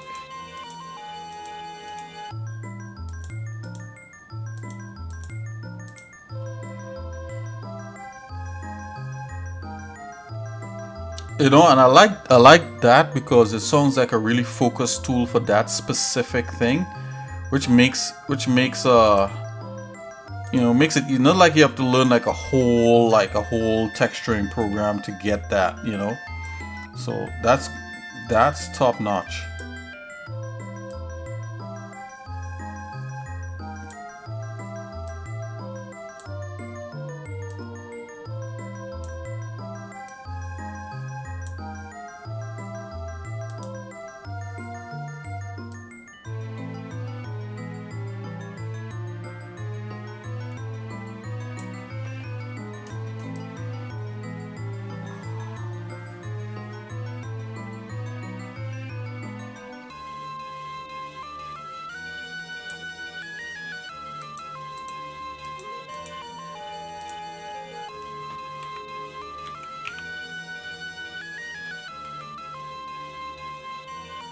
Oh, 10 sliders each.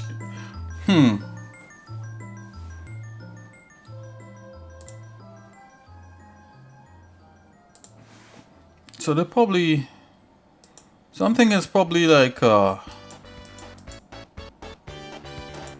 that's probably just to make sure that the map that you're getting is actually gonna work with what you have. I mean, like,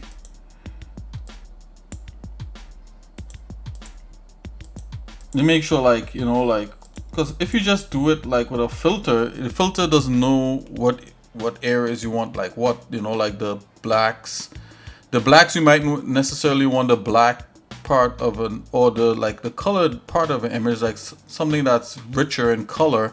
You might want that to be like you know, like the depth in a depth mask, you know what I'm saying, or in a depth you might want that in a depth like in a normal map, the more saturated version rather than the dark. Yeah, so I could see that.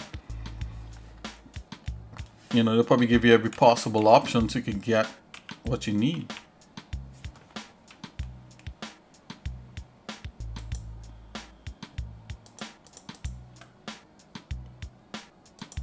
I don't know if I'm making sense, but it's just what I'm thinking that it did.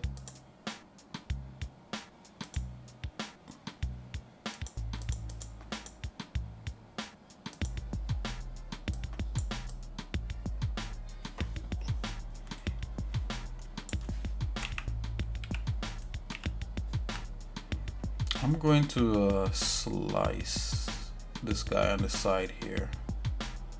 Slice him down.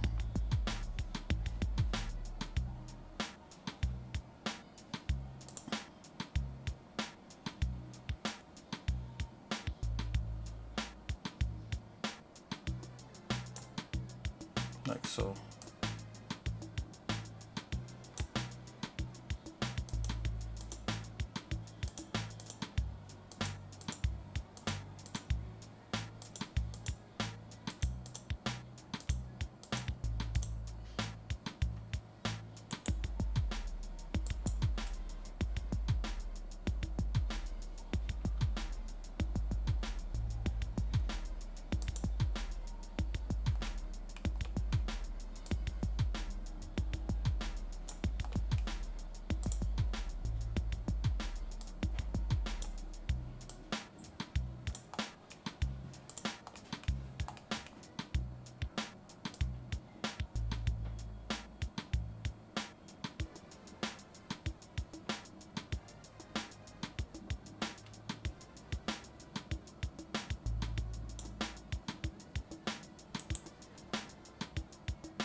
Okay, I'm gonna cut from here down.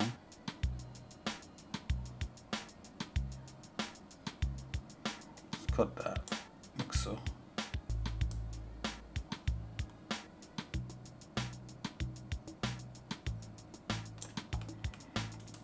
Okay, so this is basic, right? This is a start of something.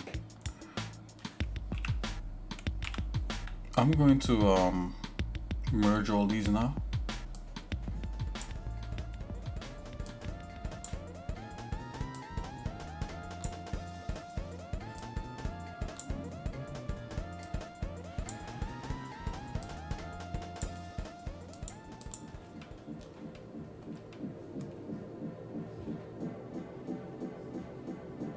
Let's keep that. Let's knock this one out here.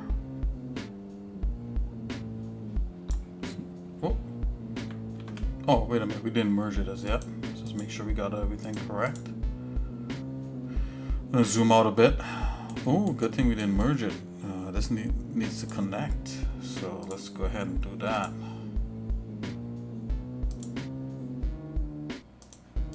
Yeah, this guy right here. Select that guy. Let's bring this back so.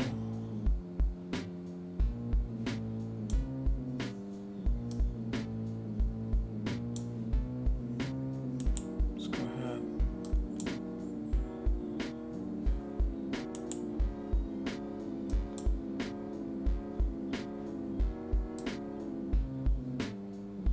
And now let's merge it all together. Merge subtree, and then we're going to save.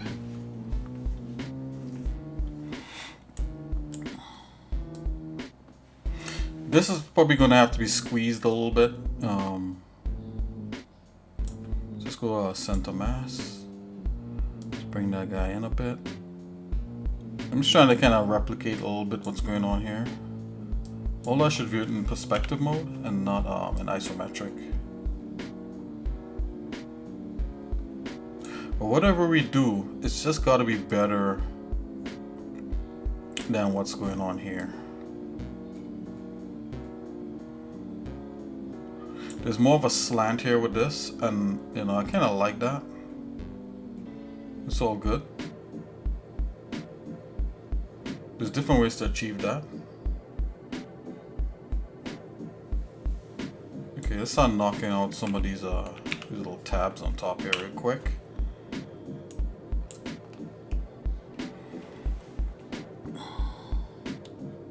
Let's go ahead and let's redo this surface. Let's go global space. Okay, I am going to grab this cutoff tool and let's knock out some of these little tabs up here, like so. There's rarely any right here. Let's knock this out. Got that. This has one. Just gonna keep that going. Let's skinny that guy up. Okay, it's like one, maybe half a one. Yeah, let's do half a one here. Okay, it's a little more like that. Yeah, it's looking good. Save.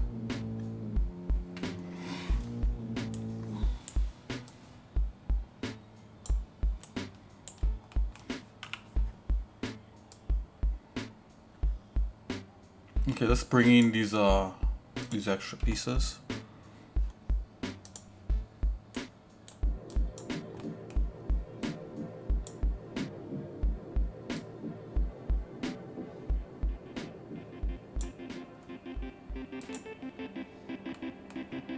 Bring this in.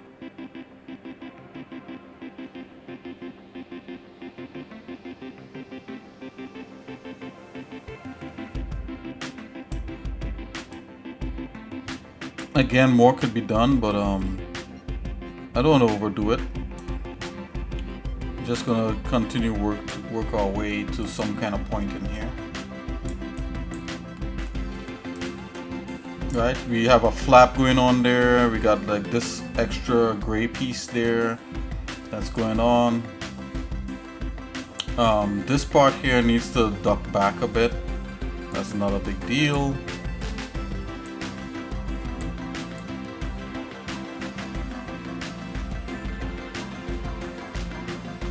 Let's just knock that part back just to make sure that that everything that needs to happen is going to happen.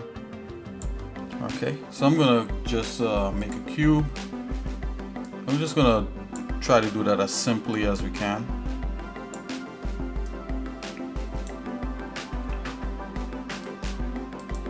That's this section right here. Let's go ahead and select that.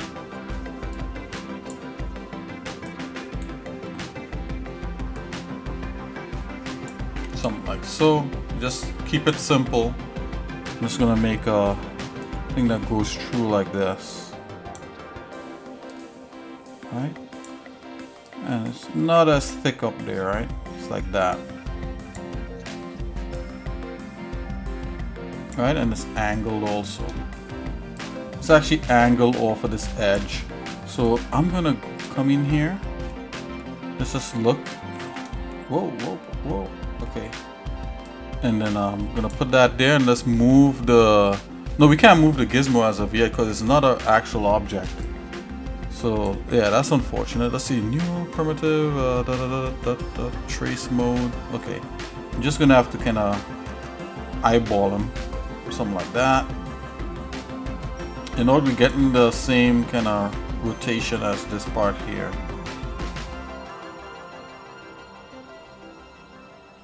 Which is wrong. It should be a little bit more rotated. Right? Like that. So there's a like a deflective kind of angle here. This should have been straighter, but that's fine. We can't cry over spilled milk, you know. Okay. Alright, so there's definitely going to be some kind of recess happening. Let's extrude that a bit. I'm gonna give that a little bit of a rotate. Oh boy.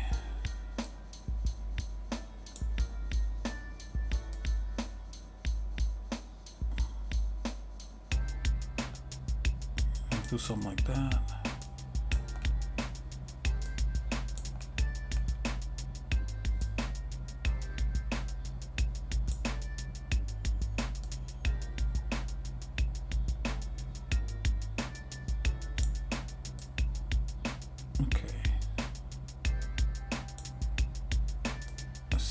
Right on that edge right there.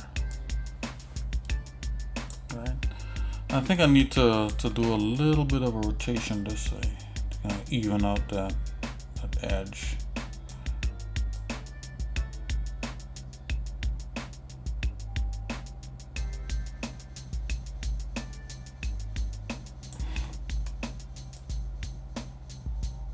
Right. It's okay. We could dig into that. It's okay. It's okay, it's alright.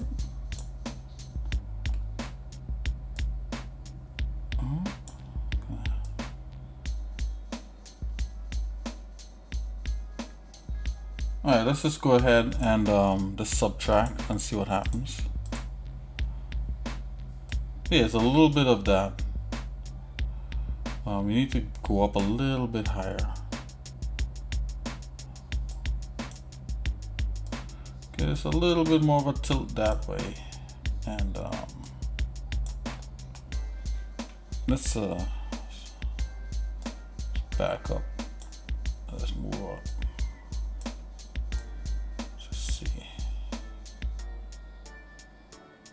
Okay, let's apply. Yeah, that's fine. That actually makes that little indent right there. Maybe I should have extruded this out some more so it goes all the way out until it clears the, yeah, until it clears it like that. Let's apply. Yeah, that's fine. It's all gonna work out.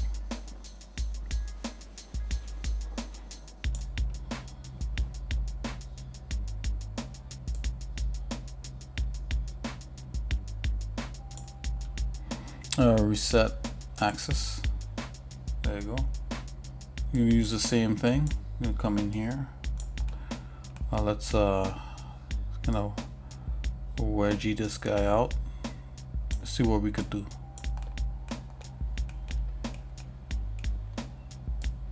Take that guy.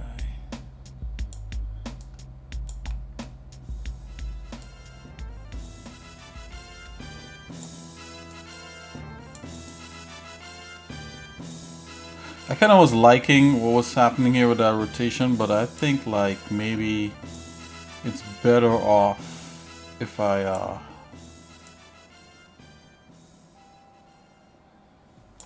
if we bring this down, something like so.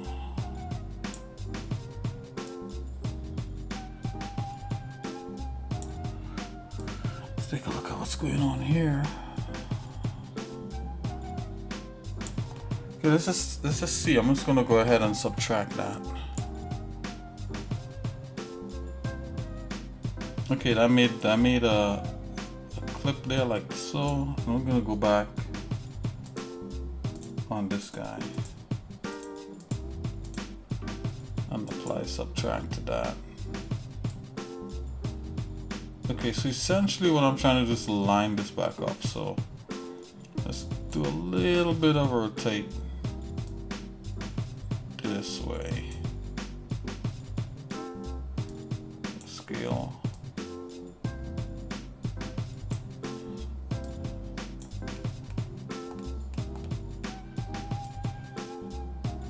Bring it back. Okay, let's go ahead and subtract. Go to tippy top, subtract. Okay, we're getting something. Okay, so we kind of got that piece back. No, this piece here is a separate piece that has to be added on here. So I'm just gonna take it from here and then duplicate it over it like that. So what I'm gonna do, I'm gonna duplicate this guy.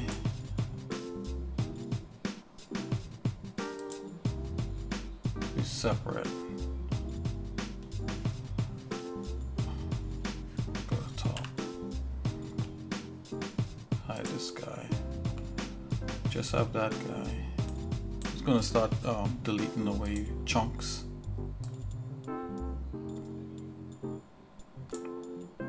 Like so. I could delete little chunks like that. Oh, not like that. Let's go front. Okay.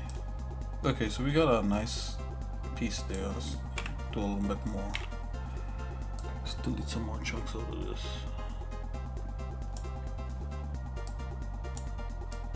Okay, so we have a nice chunky piece there. Let's give it that color. Bring this guy back.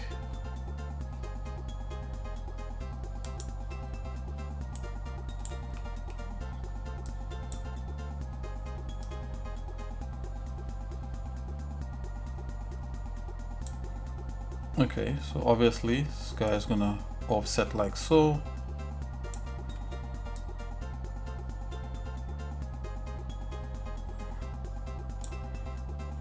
Let's bring this to center mass, make it thicker. Right, what I'm gonna do here, I'm gonna apply uniform. Okay, great.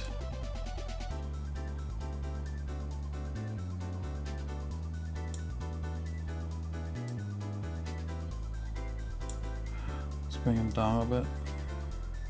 He's gonna become part of this bottom part. Go to the side view. Let's squeeze him a little bit.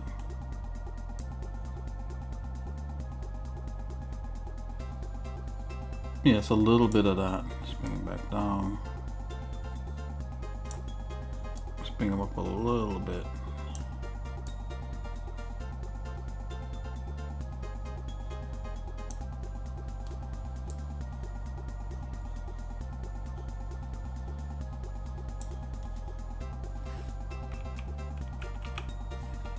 Let's go ahead and right click and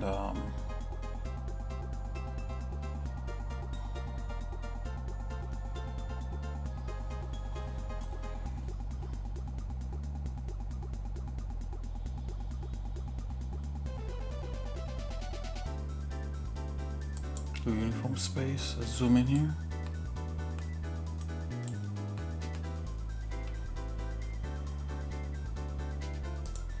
Cut off.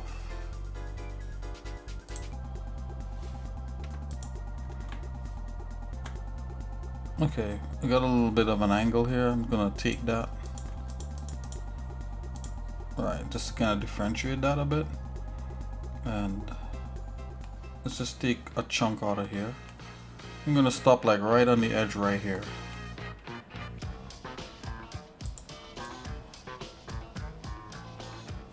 Stop right there. Okay. So that's our new piece there.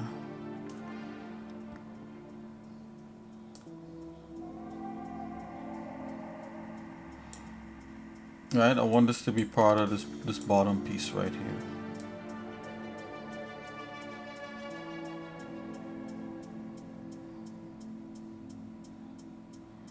Let's make it a little bit thinner.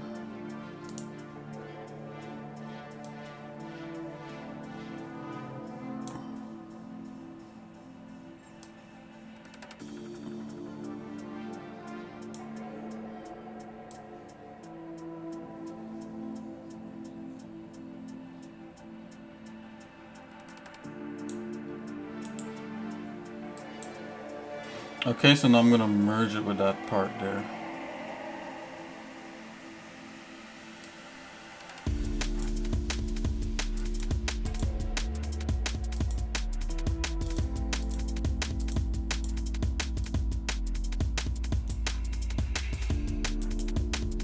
Let's merge it with subtree.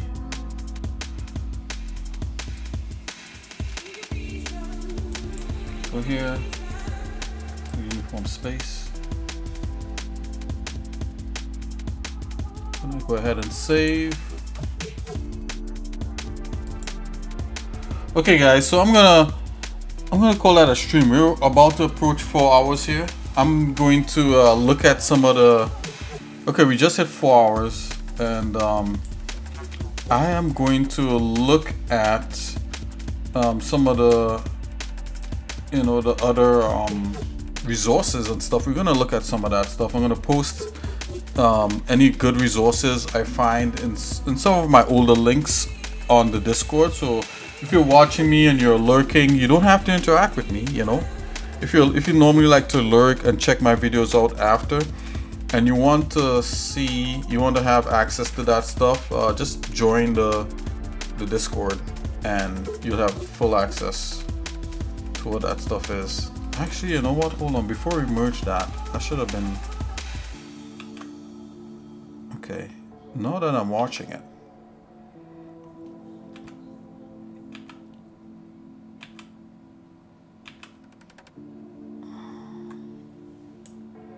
Hold on.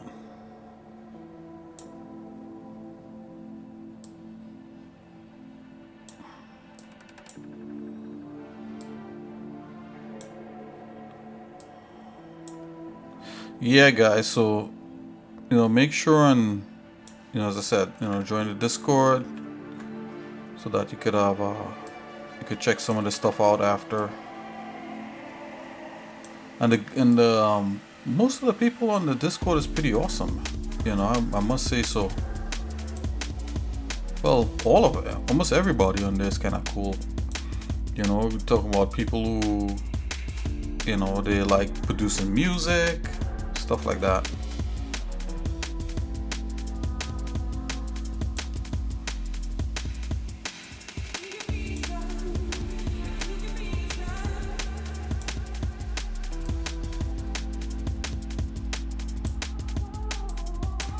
I'm gonna duplicate this guy.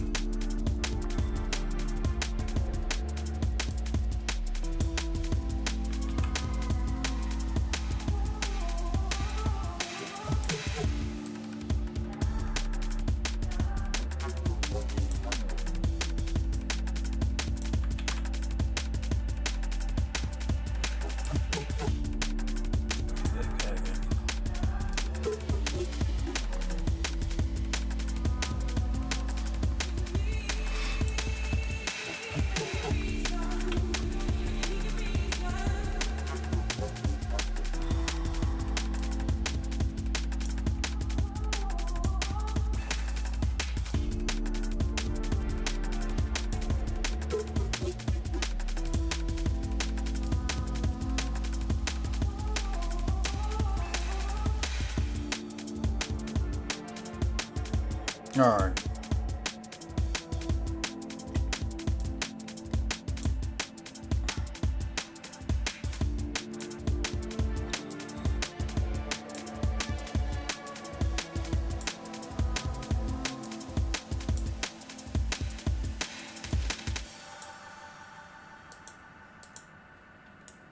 Let's zoom out of that.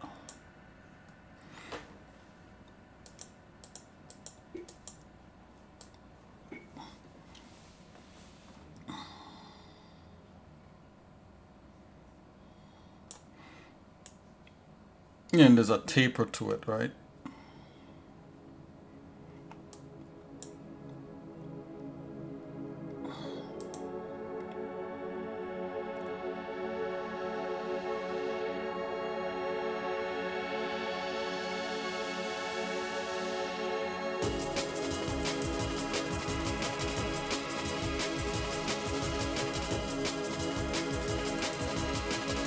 Just duplicate this.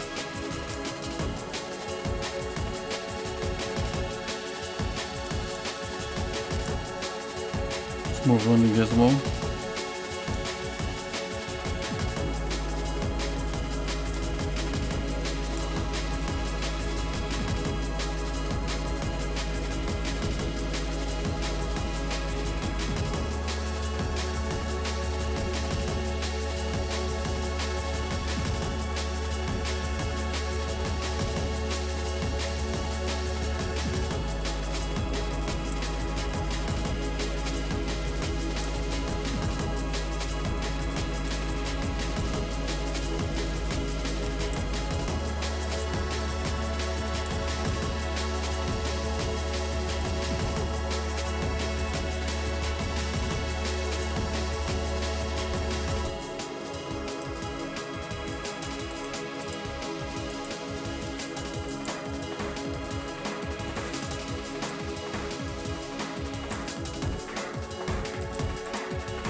Okay, guys. So I'm gonna call that, yeah, a stream and a little touch, touch for now. Of course, there's more that could be done, and we're gonna do more. But we're gonna pick up, from this base. Just kind of laying down the groundwork shapes. I'm not trying to get too detailed. We should probably try to get these little flaps, and then work on the legs, and then work on the undercarriage a little bit, and then do like the things for the eyes, and we're gonna work our way in to getting something, and then after, of course, it'd be great to break out a little Wacom pen there and do a little sculpt over it, and just kind of try to bring this little guy home. But so before I go, let's take a look at some of those links to some of those resources and stuff. Yeah, let's go. Cuteness over 9,000!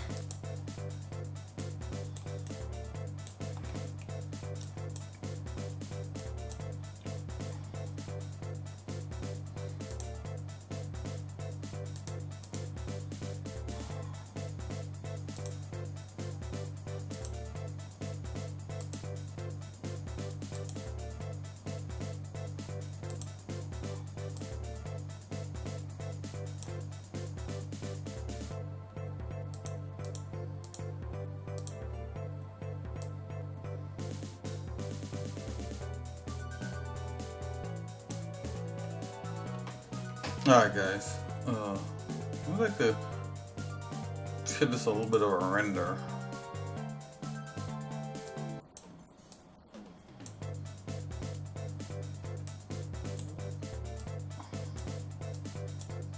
It's a coming.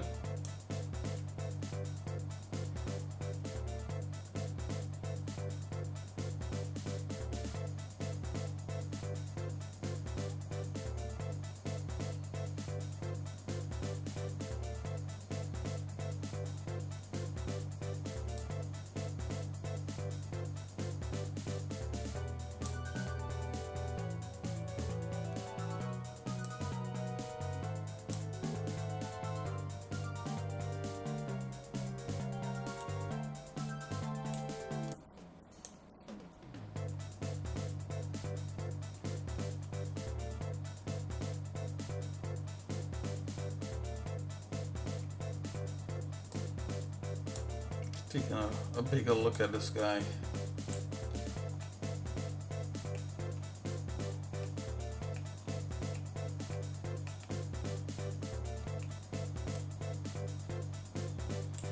Roughly around the same size.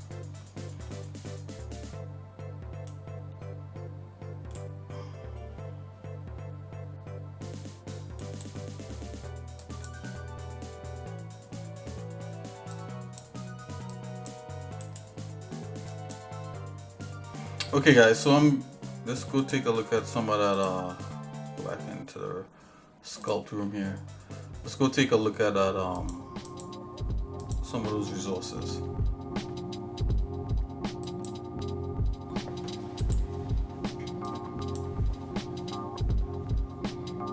Yes, I had a bookmarks.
I have a lot of 3D Studio Max things, and I think some of these concepts could work in Blender.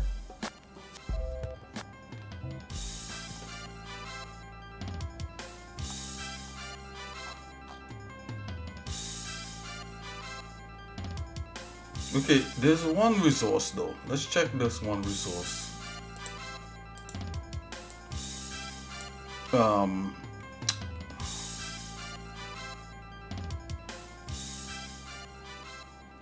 And I posted it on Discord. I don't know if it's a resource as much as it is a guy. His name is I think it's Neil Blevins.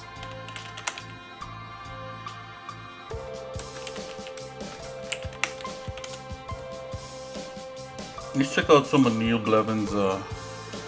You know, these are like top-notch concept art. I think I went through some of this stuff, but he had some good things to talk about. Let's see, education, books, assets, film.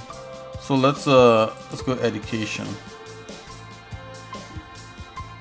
Right, so he goes through a bunch of stuff, art lessons, YouTube, Gumroad. He has a bunch of nice stuff here related. Art philosophy, making things for personal art, splitting up a project into bite-sized bits. This is important. Starting over from scratch every year. That's interesting. Art as a career, making books, art making process. Model. He has modeling. He has some certain things about shading and texture, texturing general. Shading a hard surface model.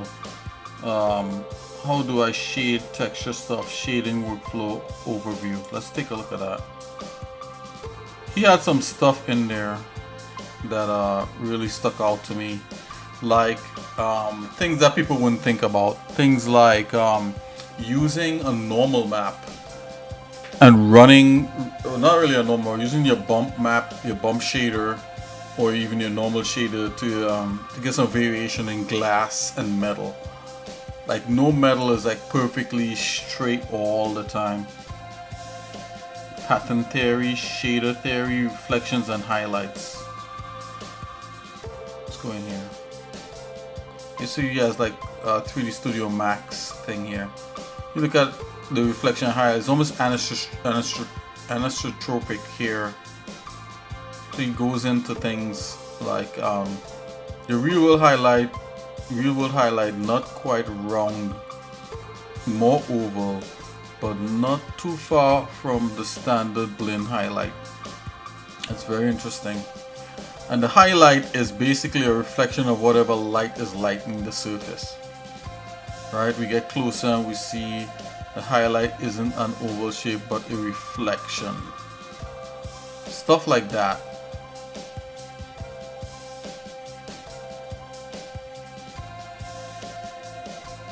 I'm making observations like that. Like the angle of incidence here on a leaf, right? This phenomenon is called Fresnel. You know, where when it rotates the side of the leaf, you know, you get a deeper highlight than if it's face on.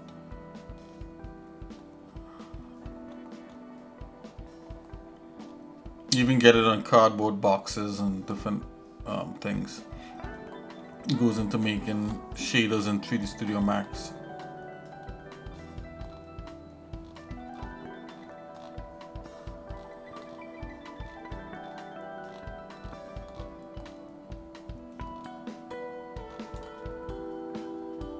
He's showing how like this red plastic is actually, the white is actually being colored, the color of the plastic.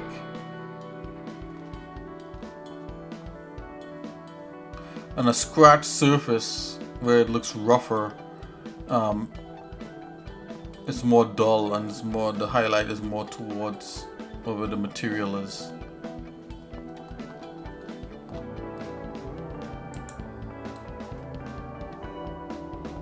Curvature based edge water.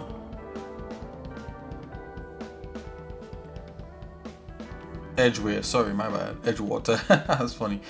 Curvature base, yeah. So like, look at this, like this thing right here.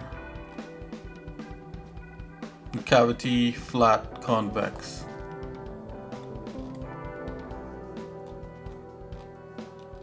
He's using that in 3D Studio Max. You get like edgeware and stuff.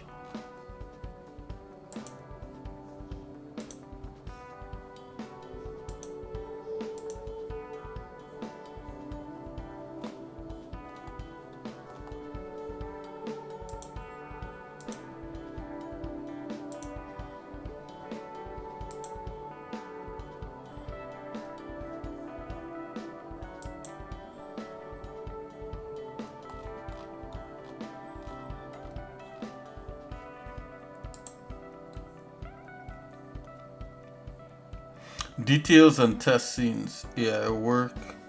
10 things I've learned comparing Midjourney and DALL-E.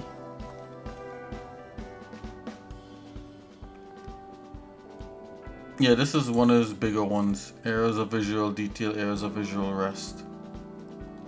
This is a whole topic here about having, you know, detail in specific areas, and in other areas you got like less detail to give your eyes some sort of rest, and it actually lends to the credibility of an object that has been made.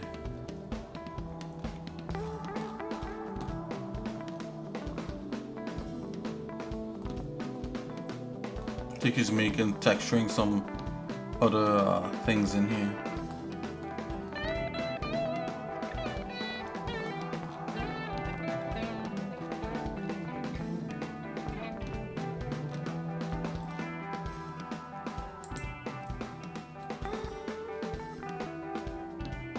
Painting, additive mode in Photoshop, false color textures. Yeah, he has a whole bunch of stuff here to learn.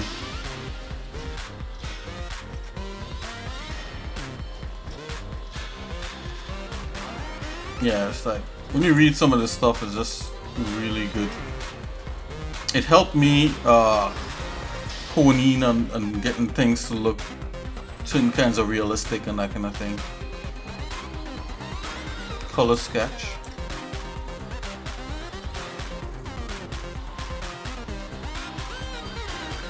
He's talking about doing concept art.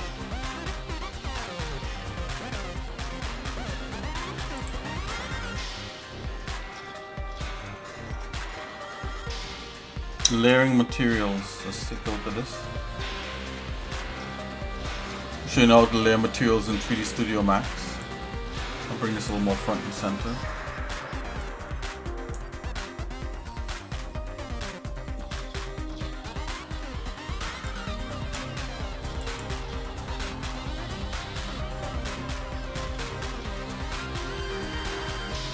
You can already do things close to this, like, I mean, you can already do this kind of stuff in Blender. The Blender material node editor is pretty powerful. Lighting, ambient occlusion.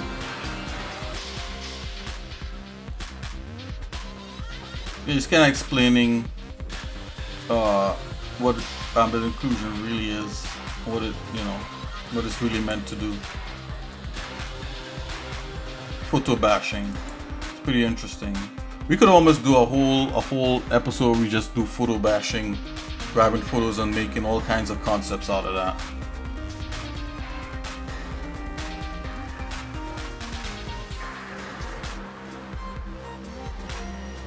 Yeah, same thing, like using AI to get variations off of any sketch that you may have done. That's something that, you know, we've done at the beginning of this stream. This first set of videos, you know, we did sketches. We even did some you know, we did some kind of like shadow blocking and that kind of thing, and was able to get the AI to generate different versions and variations of our concepts.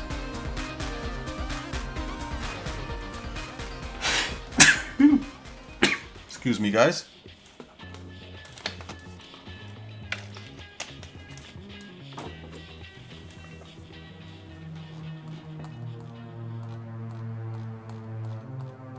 This is his different versions of things. Alright guys. So yeah, so that was fun. We continue the rest of the design of this little crab robotic guy, hopefully God willing tomorrow, and whatever else comes our way we'll deal with, you know, and continue to have fun, you know, while streaming here and learning together. I want to big up Conjure of Cool and Mr. Potato, of course, for coming in as usual. You know, you guys are awesome. You know, thanks for making this making this whole thing, you know, a little bit more worthwhile and a little more interesting for me to do. You know, and everybody who watches the stream afterwards, who lurk and just check it out, you know, I really appreciate it. Please tell your friends and family, let them know, you know, that, you know, a productive stream is on, creating art and gaming and doing a whole bunch of different other things, you know, trying to be a little bit wholesome, a little more art oriented, you know, a little bit constructive. Okay guys, I'll see you guys in a little bit. God bless. Yeah, peace. Take it easy.